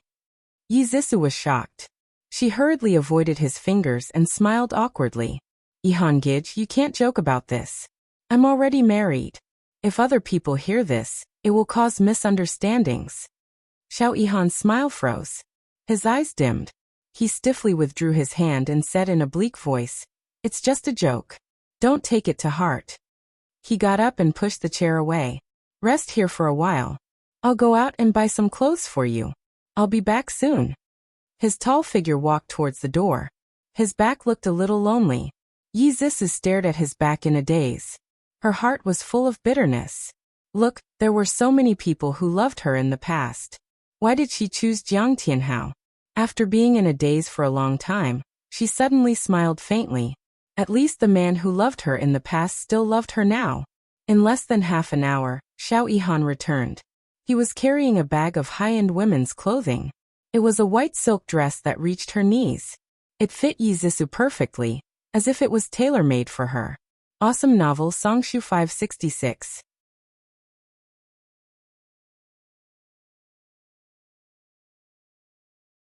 Chapter 882. Her long eyelashes fluttered, and the corners of her lips curled up. It fits. How did you know my size? He stared at her with his deep eyes and smiled. There's a size on the back of your shirt. I noticed it last night. The smile on Yi Zis's face became sweeter, and something broke out from the bottom of her heart. Under his affectionate gaze, she shyly lowered her eyes. The space between the two of them was filled with pink bubbles, and the room was filled with an ambiguous atmosphere. Xiao Yihan used his right hand to lift her chin, lowered his head, and slowly moved closer to her cheek. Her clear black and white eyes were wide open, and her gaze was confused, as if she didn't know what he wanted to do. He chuckled softly, and suddenly used his left hand to cover her eyes, and his cold lips covered her. A numb feeling spread from where the two of them were pressed against each other. Yi Zisa couldn't help but tremble. She hurriedly placed her hands on his waist and wanted to push him away, but he held her tightly in his arms. His soft lips tossed and turned affectionately. Slowly, she sank into his gentleness. In the quiet room, it was warm and ambiguous. The sweet atmosphere lingered between the two of them. Their heartbeats quickened, and their breathing became erratic. In a daze, the two of them caressed each other without any rhyme or reason. Suddenly, a melodious ringtone sounded. Yi Zisa seemed to wake up from a dream, and she suddenly pushed Xiao Yihan away. Her cheeks were flushed, and her eyes were watery with a layer of spring. Her slightly swollen red lips parted slightly, and it was indescribably charming. Xiao Yihan's dark eyes were filled with lust. His slightly rough fingers gently brushed against her lips, and his actions were extremely seductive. Yi Zisa's heart suddenly shrank, and she only felt her whole body heat up. She hurriedly avoided his scorching gaze and rushed to the coffee table.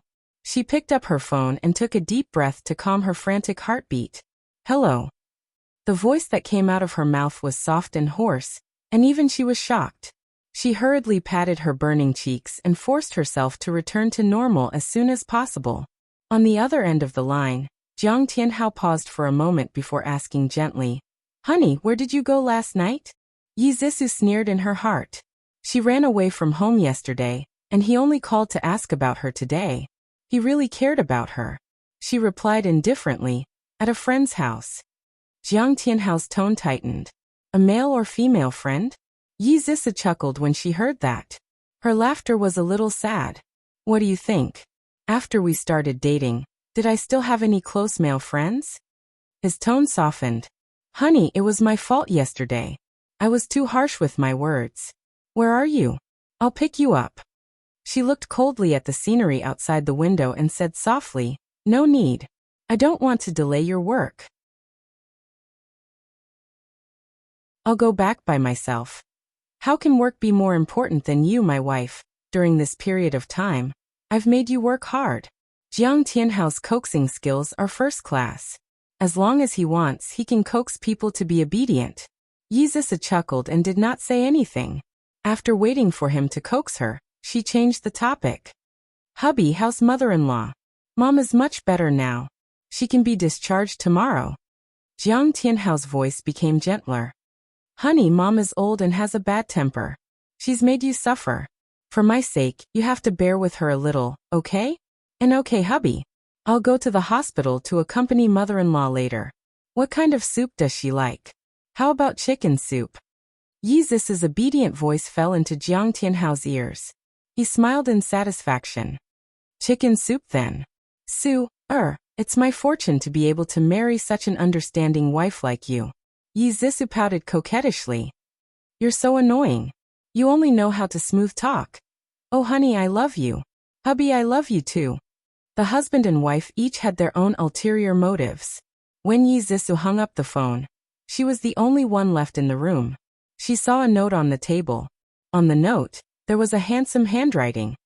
"I don't want to hear you talking to him lovingly. Lock the door when you leave." She held the thin piece of paper in her hand. Through the last word and the strength of the pen on the back of the paper, she seemed to see his frown. Suddenly, she felt a little empty in her heart. Ji Yuqi stared at the ring on her finger and giggled foolishly. Qing Sang threw her a look of disdain and said lightly, "Boss, this is the 5th time you've been distracted. I beg of you, can you be more serious during the meeting?" Ji Yuqi returned her a look that said, "You know what I mean." The happy smile on her face was too bright. "Qing Sang, Shenja proposed to me." Qing Sang held her forehead with one hand. She had a headache. "Boss, you've said this to me 3 times. I beg of you, quickly go back to normal, okay?" Qing Sang really couldn't understand this. "I can't wait for the whole world to see my happiness. Look. Was love really so magical? Could it make a rational person go insane?" She silently guessed that young Master Shen must be in a state of madness at this moment. She guessed right. Young Master Shen had successfully become a psychopath. Whether it was a big meeting or a small one, this boss's mind wandering had become a common occurrence. Sometimes he would touch the ring on his finger and giggle foolishly. Sometimes he would frown and think about something important. Sometimes he would sigh and say, "It's not time yet. As expected, I still have to wait." Sometimes he would smile and mutter to himself, "Chi-Chi has finally become my woman." Aze and the others were speechless. "Boss, we seem to have heard something incredible." In the end, they couldn't stand it anymore.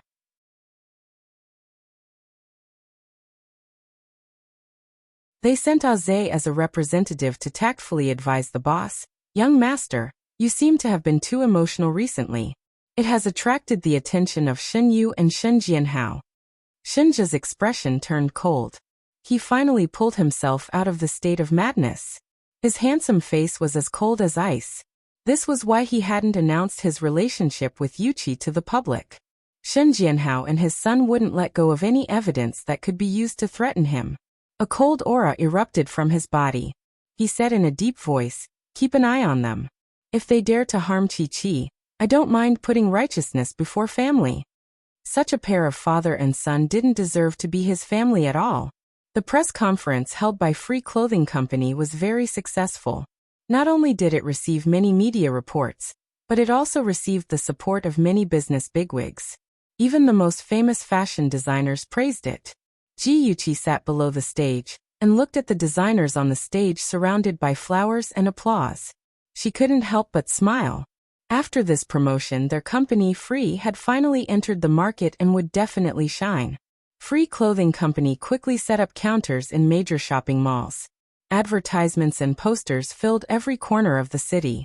The trend of promoting comfort and freedom swept through. On the first day of the launch, there was a situation of out of stock. In just a short month, Free had gained a firm foothold in the clothing industry and faintly led the trend of fashion trends. The designers in the company were also in high demand and became the target of other companies poaching. Ji Yuqi didn't mind. Instead, she told the designers frankly, "If you feel that other companies can give you better development opportunities, I won't force you to stay. But for those who stay, you will realize your value in Free, including economic and social value." Ji Yuqi didn't lie to them. She gave them a salary that was 10% higher than their peers, not to mention a generous bonus. As for social value, Free had set up a charity fund. For every piece of clothing sold, they would donate 1 yuan to the poor mountainous areas. When they donated, the designers had the right to sign their names. This greatly stimulated their enthusiasm for work. Moreover, none of the designers were poached by other companies. As a new company, Free attracted the attention of many people, including the leader of the clothing industry, G Group. When Ji Yuqi returned home from school, she saw that her father, who usually left early and returned late, had returned home early. He was holding a newspaper in his hand, and his brows were slightly furrowed. He seemed to be troubled by something. She took advantage of his distraction and sat beside him. She tilted her head and looked at him with a smile. "Dad, you're back early today." Ji Bowen's brows relaxed.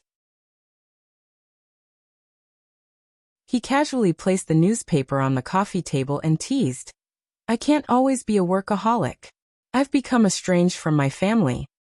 No, Ahan and I love Dad the most." Ji Yuqi smiled and flattered. Ji Bowen couldn't help but laugh. The gloominess in his eyes dissipated. Ji Yuqi hugged his arm and said coquettishly, "Dad, I saw that you didn't look too good just now. Is there something bothering you?" Ji Bowen had never told his family about the company's troubles in the past because he didn't want them to worry. However, Yuqi had already grown up. She would take over the company sooner or later. It was a good thing to let her know about it earlier. Thinking about this, he slowly said, "Recently, a clothing company called Free has appeared in Ing City. Although this company has just been established and its scale is relatively small, its strength is not to be underestimated. The company's executives all believe that it will grow into a strong competitor for the G Group. Therefore, someone proposed to acquire Free." Ji Yuqi frowned. "I don't think it's a good idea. If we acquire every potential competitor, not only will we have to bear a high cost, we will also have to bear a certain amount of risk. Moreover, for the company itself, it won't form an effective competitive environment. It won't be good for the company's long-term development." Ji Bowen's eyes lit up. He smiled and said, I didn't expect my daughter to have the same thoughts as me. I don't agree with the acquisition plan either. The clothing brands under the G Group have been the number one for more than 10 years. Without the stimulation of competition, their designs are also not very innovative. I'm afraid that they won't be able to adapt to the trend soon. Yes, yes. Jiyuchi nodded vigorously. Dad, I think that the G Group should inject more fresh blood. Also, other than the traditional market, e-commerce is also a fat piece of meat. We can't ignore it. At this time, e-commerce was already on the rise. However, just like other high-end brands, the G Group didn't pay much attention to online sales. Jiyuchi knew how popular Taobao was later, so she reminded him this time. Ji Bowen smiled and patted her head. The company is already planning to operate in this direction. Chi-Chi, you've really grown up and have your own ideas. This is very good. When you graduate, come to the company and help Dad. Okay. Jiyuchi blinked. Dad, I'll let you see that your daughter is very amazing. She didn't want to tell her father that she was the boss behind Free. When the time was right, she would give him a surprise. Ji Bowen was amused by her playful appearance and laughed heartily. Awesome novel Shinwoo 799.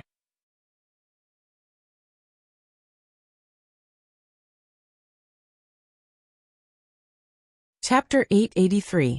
His laughter stopped abruptly. His dark gaze fell on Yuchi's middle finger. A beautiful diamond ring was sparkling.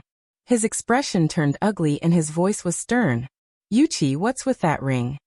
Yuchi retracted her finger uncomfortably and said softly, Dad, I wanted to tell you, but I couldn't find the right opportunity.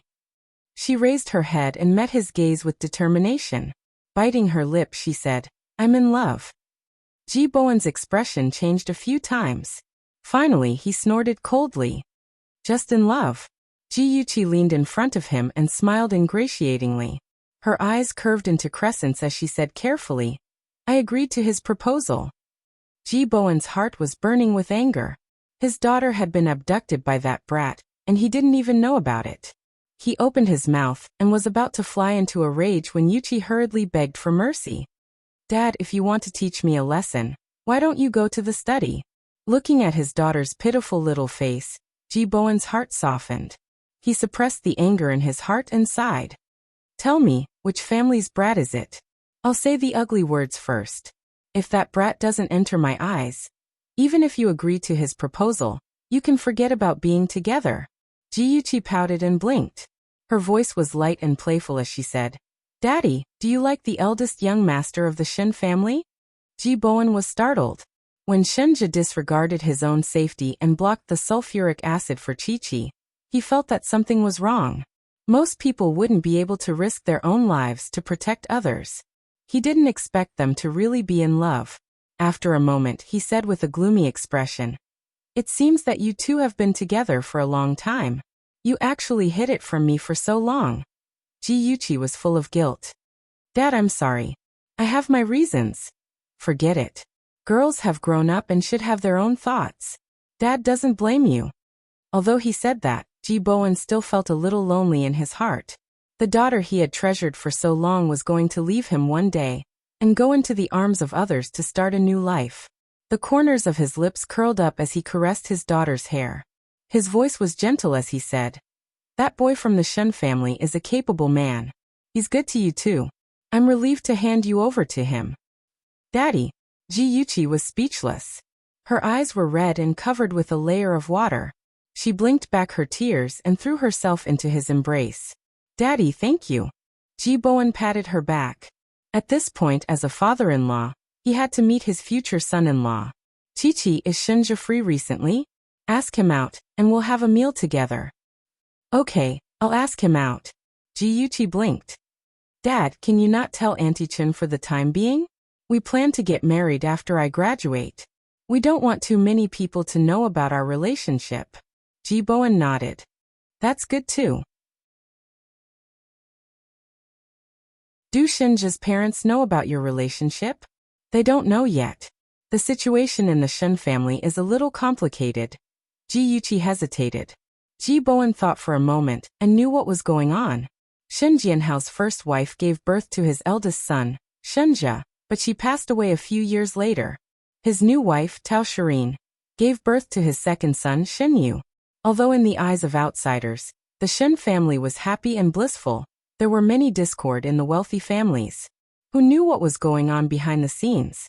After dinner, Ji Yuqi lazily lay on the sofa and chatted with Shenju on the phone. When she heard his magnetic and affectionate voice coming from the other end of the line, she couldn't help but smile. Her exquisite eyes were full of smiles. Aja, I told my dad about us. He wants to see you. Okay, when? Shenju touched the ring on his finger, and a crazy smile appeared on his face. His voice was gentle and charming. Ji Yuqi rolled a few times on the sofa. Tomorrow night at 7 o'clock at Zuixiang restaurant. Don't be late. Okay, got it. His little girl's soft voice was right next to his ear. He couldn't help but miss her.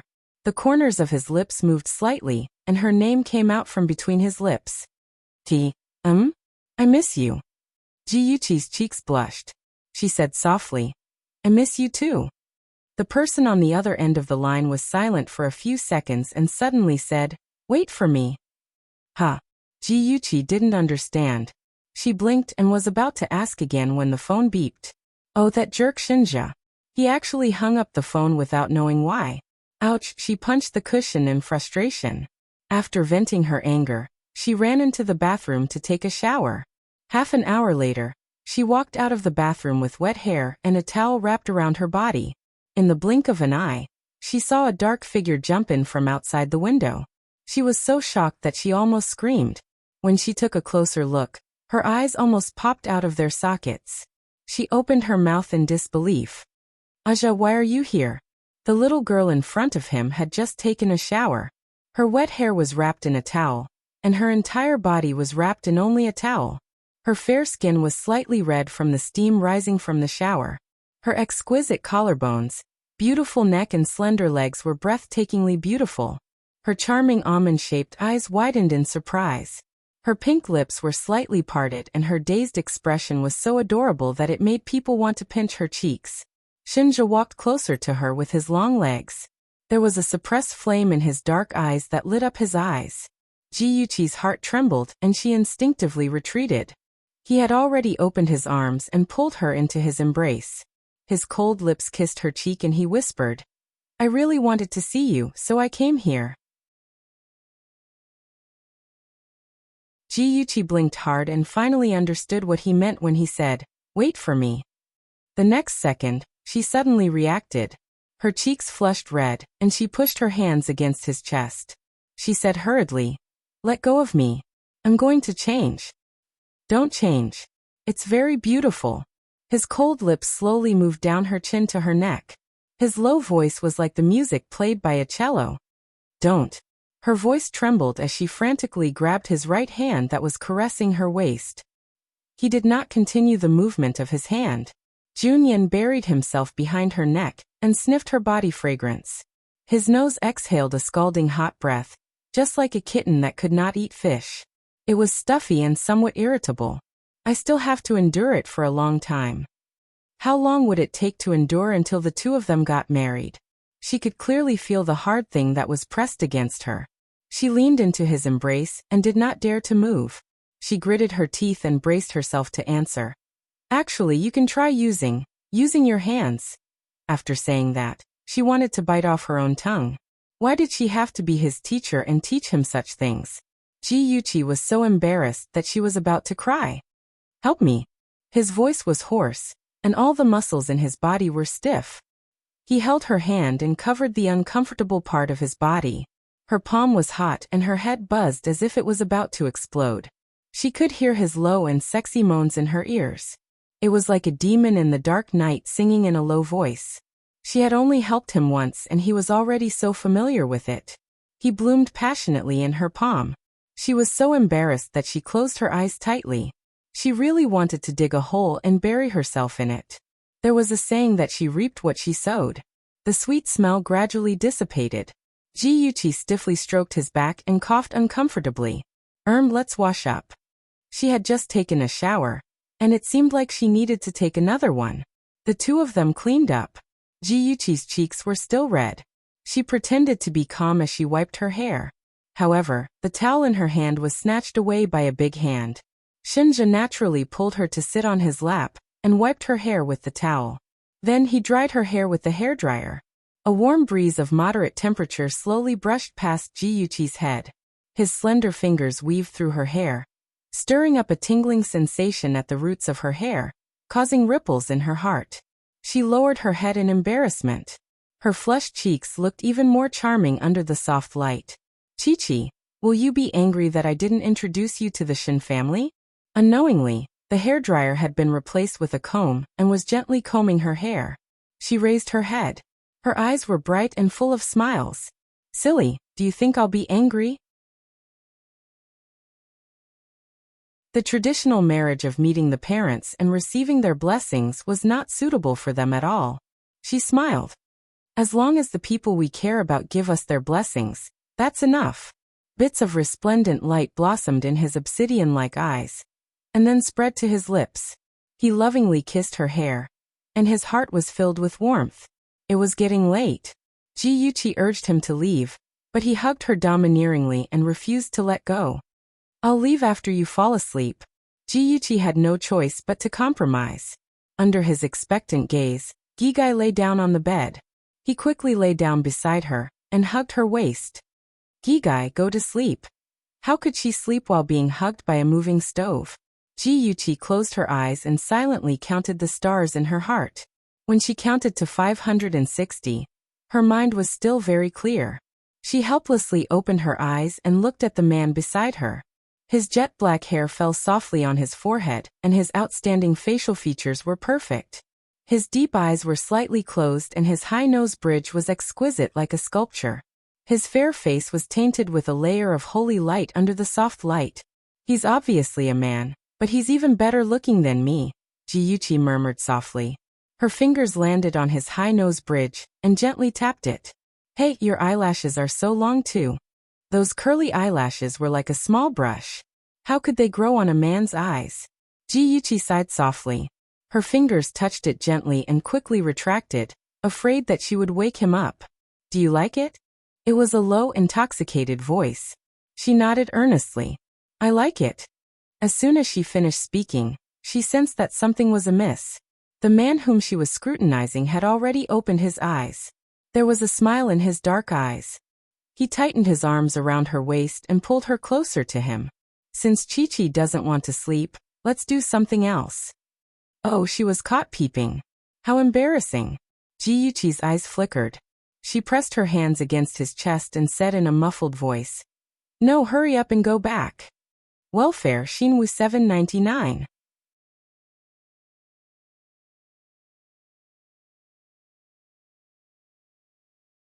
Chapter 884. His tone was bleak, as if he was hurt by her words. You don't want to be alone with me? I just want to spend more time with you. She knew that he was doing this on purpose, but she still felt sorry for him.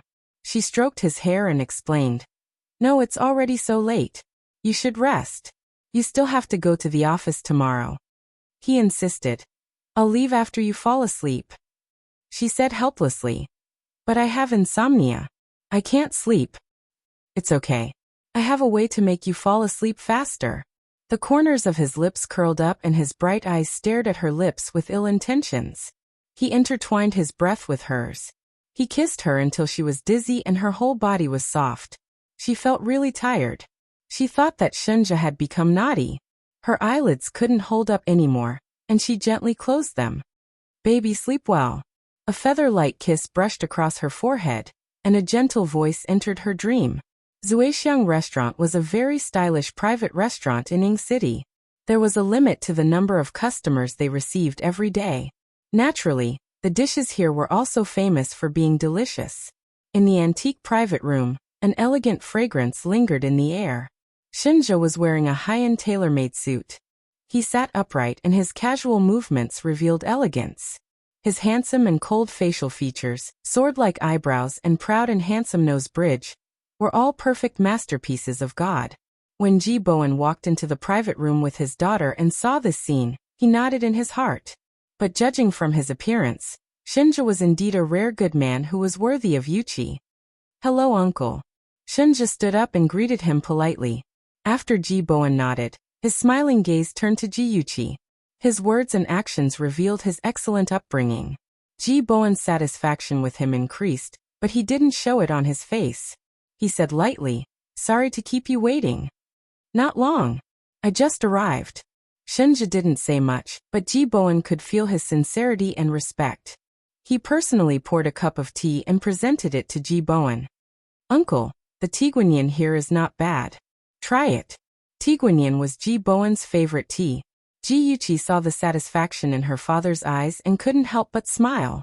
She blinked at Shunja in appreciation. She thought that with Shunja's personality, he wouldn't try to please her father. She didn't expect him to do it. She was happy that he respected her father so much. Although Shunja and Ji Bowen did not talk much, the atmosphere was surprisingly harmonious. After dinner, Ji Yuqi saw that her father wanted to speak but stopped. She guessed that he wanted to talk to Shunju alone, so she smiled and got up. "Dad, Aja, I'm going outside to make a call. You guys can talk." After Ji Yuqi left, Ji Bowen's face became serious. He stared at Shunja and went straight to the point. "Shunja, do you really like my daughter?" Shunja's lips curled up slightly. "I won't marry anyone else." These simple words came out of his mouth, but they sounded powerful. Ji Bowen was unmoved. His gaze was deep and dark as he said in a deep voice, "I can't let my daughter come to any harm. What makes you think that you can protect her for the rest of her life?" In an instant, Shunja's aura suddenly changed. His shocking eyes carried a dangerous message, and the space between his brows was dyed with a peerless arrogance and nobility. It was as if the entire world had submitted to him. He didn't say much but slowly spat out 2 words, "I can." Every person with power had their own kind of aura. Ji Bowen could feel that kind of aura from him at this moment. It was arrogant and unruly, cold and domineering, and noble like a king. This was the real Shunja, who stood at the top of everyone. Ji Bowen looked at him deeply. "I don't want my daughter to marry into a dragon's pool or a tiger's den. Do you understand what I mean?" Ji Bowen was not an easy person to deal with. Last night, Yuqi told him about her relationship with Shunja. He used his connections and even old friends that he had not contacted for a long time to find out about the Shun family. In the end, his guess was confirmed. The Shun family was not as harmonious as it seemed on the surface. Shunja was very capable to be able to live safely until today. Shunja's gaze changed slightly. His expression was solemn as he said solemnly, "I won't let my woman suffer with me. Before Chichi marries me, I will deal with those problems. Remember your promise." When Ji Yuqi returned to the private room, their conversation had already ended. Although she did not know what they had talked about, she realized that her father's attitude toward Shunja had changed. He was no longer the polite and distant person he had been in the beginning. Instead, he was treating Shunja with the gentleness of an elder towards a younger generation. He was even in a good mood, and allowed the 2 of them to continue their date. Of course, they could not stay out all night. Ji Yuqi's hand was held by Shunja as she watched her father's car drive away. She asked curiously, "My father seems to like you a lot. What did you talk about?" Shunja raised his hand and tucked the hair by her cheek behind her ear. The corner of his lips curved. "You have a very good father." Then he repeated their conversation to her word for word. Ji Yuqi's heart warmed. She had always been glad that she had a father who loved her. Her eyes sparkled as she said childishly, "My father is naturally the best father in the world." Shunja's slightly cold fingers brushed her nose as he said seriously, "Your husband is also the best husband in the world." The slightly sad atmosphere was broken by him, and only left with laughter. Her eyes were curved and her smile was as beautiful as a peach. She held his cheeks with both hands and teased, "Old Lady Wang is selling melons and praising her own melons. Young Master Shen, your skin has become thicker again." His handsome face was rubbed out of shape by her, but he did not stop her from rubbing it. He was good-natured and allowed her to rub it. His tone was as serious as ever. "Since you like my face so much, then kiss it." She laughed until she was out of breath. "Hey, is there a cause and effect between the 2? "Of course there is. Just like this." As soon as his voice fell, his cold lips had already landed on her face. He whispered softly in her ear, "I like it so much that I can't help but want to take a bite." On the streets at night, neon lights flickered. At the intersection where people were coming and going, a tall and handsome figure held a petite girl in his arms. He protected her in his embrace. Other than him, no one else could see her blushing face that was as beautiful as a flower. Even acquaintances who passed by could not recognize Ji Yuqi, who was tightly hugged by Shunjia. When Yi Zissou and Xiao Yihan passed by them, they only glanced at them indifferently before returning all their attention to Xiao Yihan.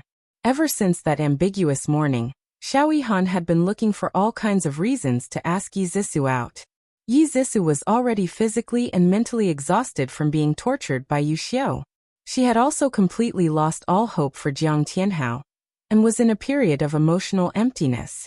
Coincidentally, a man who could give her warmth and make her happy had appeared. Of course, she would not reject him. At first, she would still pretend to be reserved and evade him. However, when he had several coincidental encounters with her in the shopping mall, campus and bars, she allowed him to carefully hold her hand. Xiao Yihan took Yi Zissou to an extremely lively bar. The colorful lights were flashing and sexy dancers were strip-teasing on the poles. A group of wild men below the stage were hooting. The atmosphere was hot and fiery. For a beauty like Yi Zissou, even if she had a male companion by her side, when she walked into the bar, she was like a little white rabbit walking into a pack of wolves. She attracted a lot of hot gazes. The naked desire in their eyes almost tore her apart.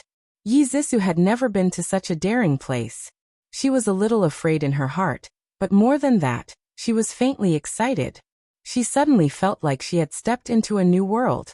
That kind of life where she was the center of attention and sought after by men made her blood begin to boil. Xiao Yihan turned his head and saw the fire hidden in her eyes.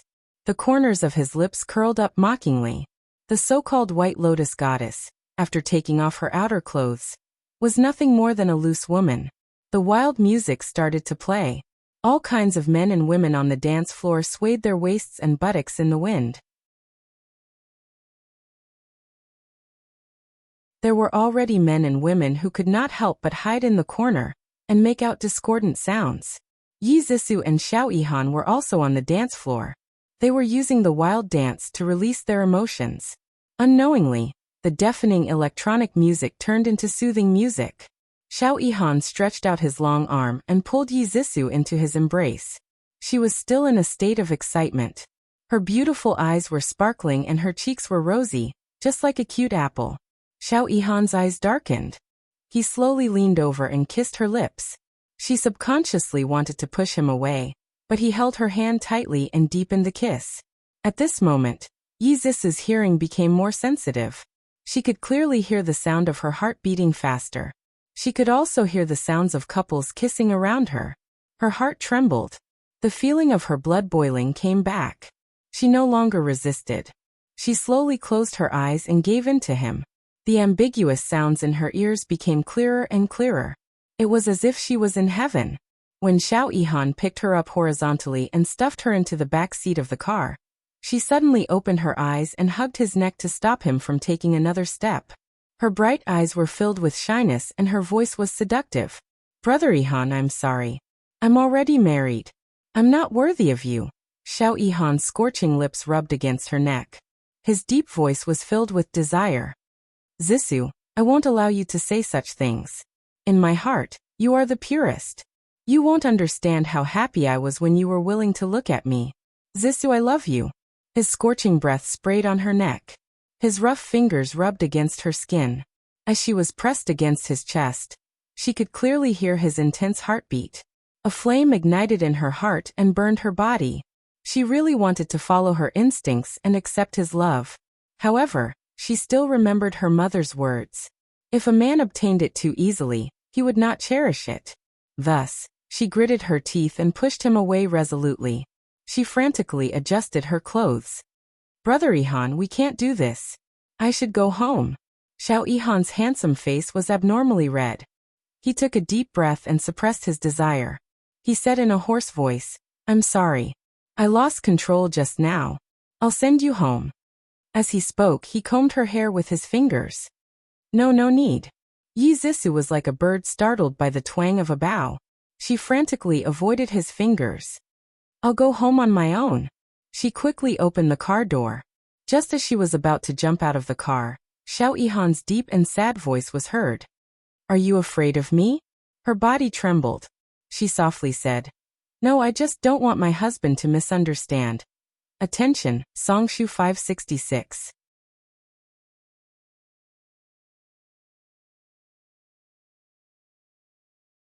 Chapter 885.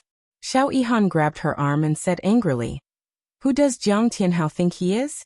Since he let you down, why do you still care about what he thinks? Zissou, you're a good woman who deserves to be cherished by any man. Why do you still want to be with him and torture yourself? Her back was facing him, and her body was trembling slightly.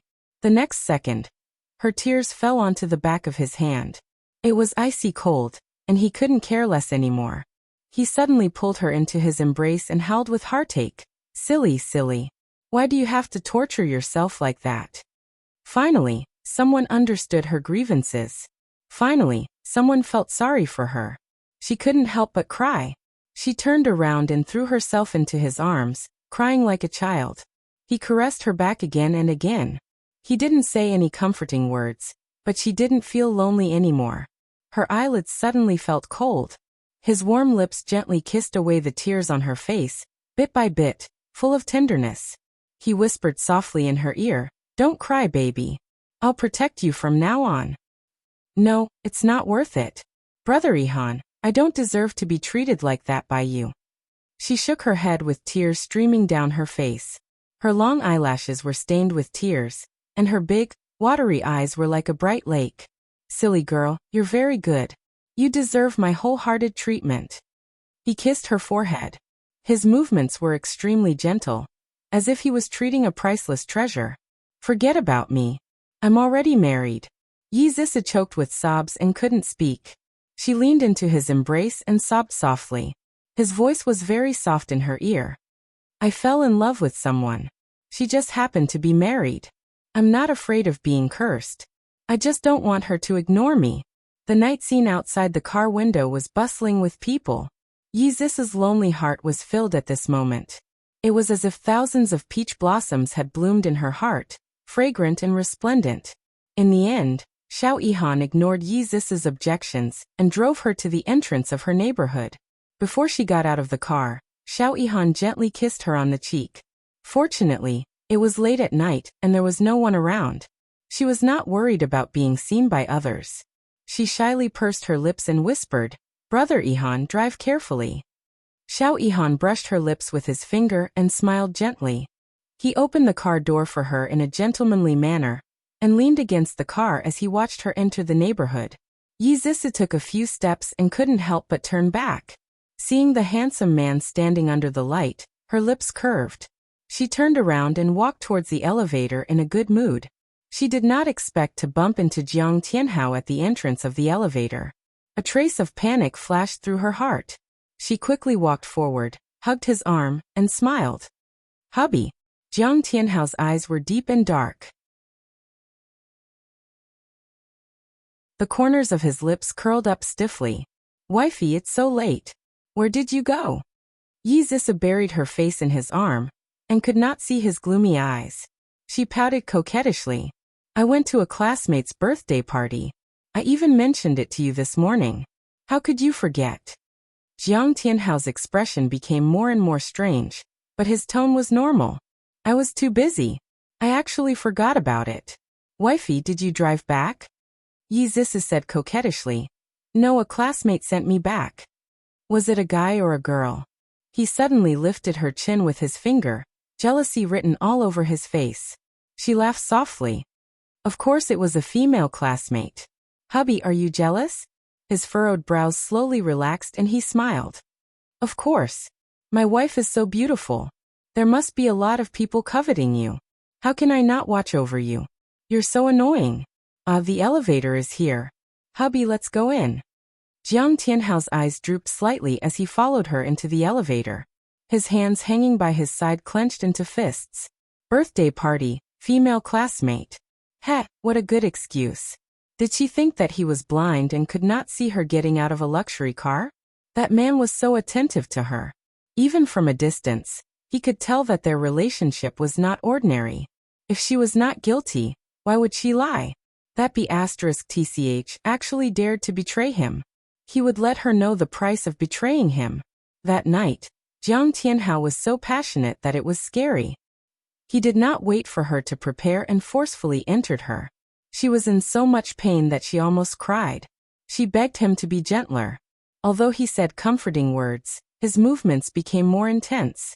He was like a ferocious beast, devouring her over and over again. The tearing pain made her unable to feel the slightest bit of happiness. She curled up under him and sobbed. He roared, and after venting, he hugged her in his arms. His right arm wrapped around her neck with great strength. His pitch-black eyes were cold, but his voice was low and gentle. "I'm sorry, wife. I lost control just now. Does it hurt a lot?" Yi Zixu cried like a tearful person. She never knew that being forced to do such a thing would be so painful. She hit his chest resentfully. "Woo, I told you to be gentler. It hurts so much." All right. Baby, don't cry. Let me see." Jiang Tianhao ignored her struggles and lifted the blanket covering her body. Sure enough, that place was already muddy, torn and swollen. It was like a delicate flower that had been ruthlessly ravaged. It was pitiful, but also had a kind of miserable beauty. Suddenly, a tyrannical pleasure rose from his bones. Destroy her. This thought flooded into his mind like a tide. The wind rolled and surged wildly. He suddenly clenched his fists and closed his eyes, temporarily suppressing his desire to torture her. He took out a tube of ointment from the drawer and carefully applied it on her. There was no nitpicking about the feelings of guilt and pity. It was as perfect as the 24 filial piety husband in the past. On this night, Jiang Tianhao seemed to have discovered a new world and stepped into a new world. He released the violent and bloodthirsty in his bones and tried new things on Yi Zixu. He began to be passionate about cross-dressing games and would even use sex toys to liven things up. Yi Zixu was tortured to death by him every time. She couldn't believe how cruel this well-dressed man in front of her was. In just a few days, she lost a lot of weight. Every night, the thing she was most afraid of was Jiang Tianhao walking into the bedroom and taking out his latest game. She shivered and cried for mercy, but he was unmoved and still tortured her. After it was over, he was as gentle as before and sincerely begged for her forgiveness. Sex/violence. This word circled in Yi Zixu's mind. However, she was too embarrassed to say it out loud and didn't dare to tell anyone. She was glorious in front of others, but in private, she swallowed her bitterness into her stomach. She became more and more afraid and didn't want to persist anymore. The idea of divorcing Jiang Tianhao became stronger and stronger. Finally, she asked Xiao Yihan out. This was the first time the two of them met after Xiao Yihan expressed his feelings for her. The two of them agreed to meet at a high-class clubhouse. Yi Zixu was wearing a high-collared shirt and black high-waisted pants, wrapping herself up tightly. When Xiao Yihan saw her, he frowned and said with pity, "Zixu, why have you lost so much weight? Are you sick?" Yi Zixu forced a smile. "No, I'm fine. Brother Yihan, let me pour you a cup of tea." Under Xiao Yihan's suspicious gaze, her slender fingers grasped the purple clay teapot and slowly poured the tea. As she poured the tea, the red marks on her wrist naturally appeared. She didn't notice it and smiled slightly. "Brother Yihan, please have some tea." Xiao Yihan didn't take the teacup. He stared coldly at her wrist. In the next second, he grabbed her arm and, under her panicked gaze, quickly rolled up her sleeve. At that moment, it was a ghastly sight. Her fair arm was covered with red marks. His face was ashen. Ignoring her cries of alarm, he rolled up her other sleeve. The same red marks covered her entire arm. His eyes instantly burned with anger. He gritted his teeth and said, "Did Jiang Tianhao do this?" Yi Zixu's long eyelashes fluttered. Sparkling tears rolled down from the corners of her eyes. She hurriedly turned her head and wiped her tears. She said stubbornly, "It wasn't him. I accidentally fell. Brother Yihan, don't misunderstand." Fell. Xiao Yihan was so angry that he laughed and said sternly, "What a fall! I really couldn't tell that you were capable of such a thing. What's so good about that jerk Jiang Tianhao that makes you treat him like this? Don't say any more. I beg you, don't say any more."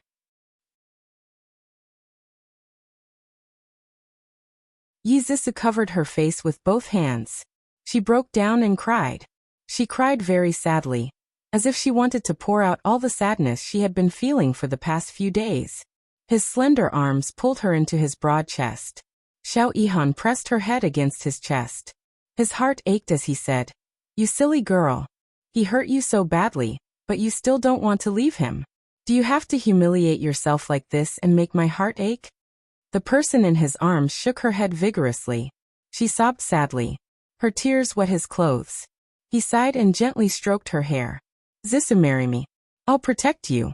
I won't let you get hurt again." Yi Zisu buried her head in his arms and sobbed. "I've already been married. Don't say things like you're not worthy of me." He hurriedly interrupted her.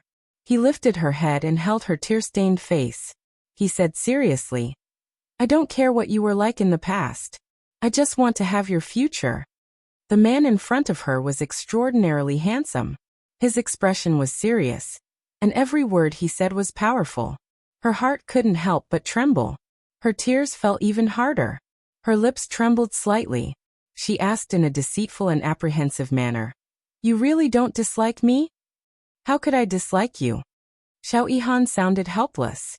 It was as if he was facing an unreasonable child. He stroked her hair and said dotingly, "I can't wait to love you. Brother Yihan." Yi Zisu was touched and threw herself into his arms. She hugged his waist tightly as if she was hugging her last life-saving straw. The two of them expressed their feelings to each other.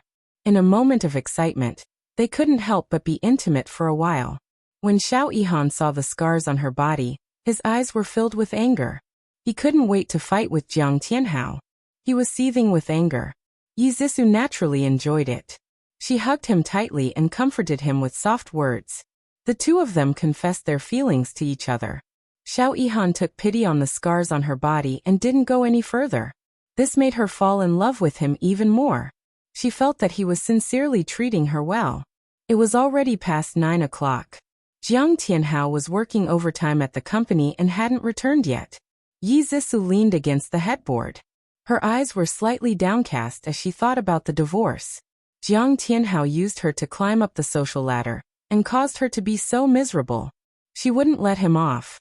Before the divorce, she wanted to take revenge and take back everything he had. These things originally belonged to her. Attention, Xinwu 799.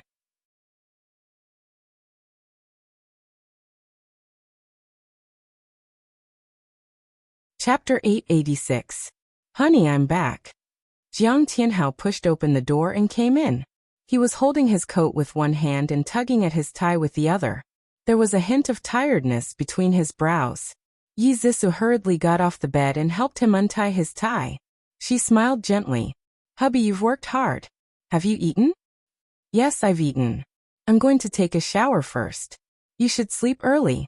Jiang Tianhao hugged her and kissed her on the cheek. This meant that he was going to let her go tonight. Yi Zisu secretly breathed a sigh of relief. Her smile became even gentler. "I'm not sleepy yet. I'll wait for you." Jiang Tianhao said okay, and turned to walk to the bathroom. Yi Zisu took out clean underwear and a bathrobe from the closet, and sent him to the door. Yi Zisu lay down on her side, and closed her eyes to sleep. Her mind was still thinking about things. When Jiang Tianhao finished showering and hugged her from behind, her body suddenly trembled. This was a kind of instinctive fear that she could no longer control. As if he didn't notice, he pulled her into his arms and gently kissed her hair. He whispered, "Good night, honey." "Good night." Only at this moment did her tense body relax. In the darkness, she opened her eyes and coldly stared at a certain spot. Her bright eyes burned with the flames of hatred. Jiang Tianhao also opened his eyes and stared at the back of her head with a complicated expression. This afternoon, Ji Bowen called him to the office and asked him about his and Yi Zisu's life. He also asked him to treat Yi Zisu well, and not let her suffer. He agreed to everything. He also realized that he couldn't mistreat Yi Zisi too much. Otherwise, if she couldn't take it and ran to Ji Bowen to complain, it would definitely cause Ji Bowen to be dissatisfied with him. Alas, he had to endure humiliation for the greater good. The woman in his arms, it would be better to slowly teach her a lesson. After that, Yi Zisi's life got a lot better. Although Yu Xiu was still bothering her, at least Jiang Tianhao was no longer tormenting her. She had time to catch her breath. She discussed with Xiao Yihan that they would not divorce for the time being. She wanted to destroy Jiang Tianhao first. Although Jiang Tianhao was a black-hearted person, he still had real talent and knowledge. Therefore, in just a few months, he was able to shine in the marketing department. As the company's key training target, the task of negotiating between G Group and Global Department Store Group naturally fell on his head. For this reason, Ji Bowen specially called him to the office and told him that he must prepare well and complete the task well. The board of directors attached great importance to this negotiation. If he did well, he would soon be promoted to deputy director of the marketing department.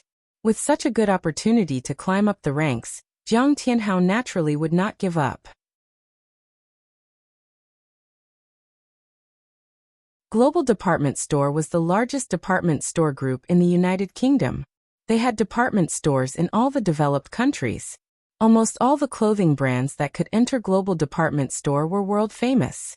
Global Department Store had an unwritten rule that every year, they would remove the clothing brands with the worst sales in the mall and replace them with brands that they liked. This year, Global Department Store was targeting China's clothing brands. They planned to pick out the most promising brand from China's clothing and bring it into Global Department Store. When the news came out, the entire domestic clothing industry was in an uproar. For so many years, there had not been a single domestic brand that could enter Global Department Store. Once they succeeded, it meant that they had stepped out of the country and into the world. For some small enterprises, this was something that they would never dare to imagine in their lifetime. But now they all had the opportunity to compete for this spot. Marketing Director Marissa, who was in charge of the selection of brands, had just stepped onto China's soil. Many manufacturers had designs on her and tried all kinds of ways to get close to her. Unfortunately, even if they knew the flight she was on, no one knew what she looked like, let alone her whereabouts. There was simply no way to get close to her. Jiang Tianhao was proud of his talent and disdained to play tricks. Every day he worked overtime to write the proposal. He was secretly determined to conquer Marissa with his talent. On the other hand, Ji Yuqi also attached great importance to this selection. Her slender fingers tapped lightly on the office desk. Her charming phoenix eyes narrowed slightly as she recalled the situation in her previous life. This selection was held a year earlier than in her previous life.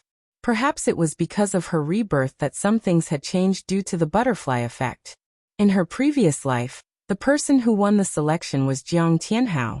It was because of this that he gained the recognition of his father and the board of directors, and climbed to the position of marketing director. Don't underestimate this position. It was the most important step for Jiang Tianhao to get close to the center of power. She snorted coldly. This time, with her around, he could forget about getting his way. Although the G Group's business was important, protecting the G Group was even more important. Thus, she would rather the G Group give up this fat piece of meat to chase him out of the G Group. Moreover, if Free could get this piece of meat, it could be considered as keeping the goodies within the family. The ones who would benefit would be her own family. This was a good deal. The corners of Ji Yuqi's lips curled up, and a determined smile appeared on her exquisite face. Her phone suddenly rang. She stopped smiling and put the phone to her ear. "How's the matter going?" A man's lazy and magnetic voice came from the phone. "Hey, the fish has taken the bait. It's only a matter of time before they file for divorce. I'm still thinking about when to let the mother and daughter meet. Oh, the scene will definitely be exciting. I'm looking forward to it." Ji Yuqi raised her eyebrows and laughed softly. "You're really something. No wonder you're the #1 prince. Of course I'm a professional." The man laughed softly, but there was a subtle bitterness in his laughter. "Miss, I've already completed half of the task you gave me. How's the matter I gave you going?" Ji Yuqi leaned back in her comfortable chair. Her eyes were filled with warmth as she said calmly, "In a week's time, Dr. Johnson will perform the surgery on Anan. After you've completed your task, you can go to America to accompany her. Anan will definitely be very happy to see her handsome brother."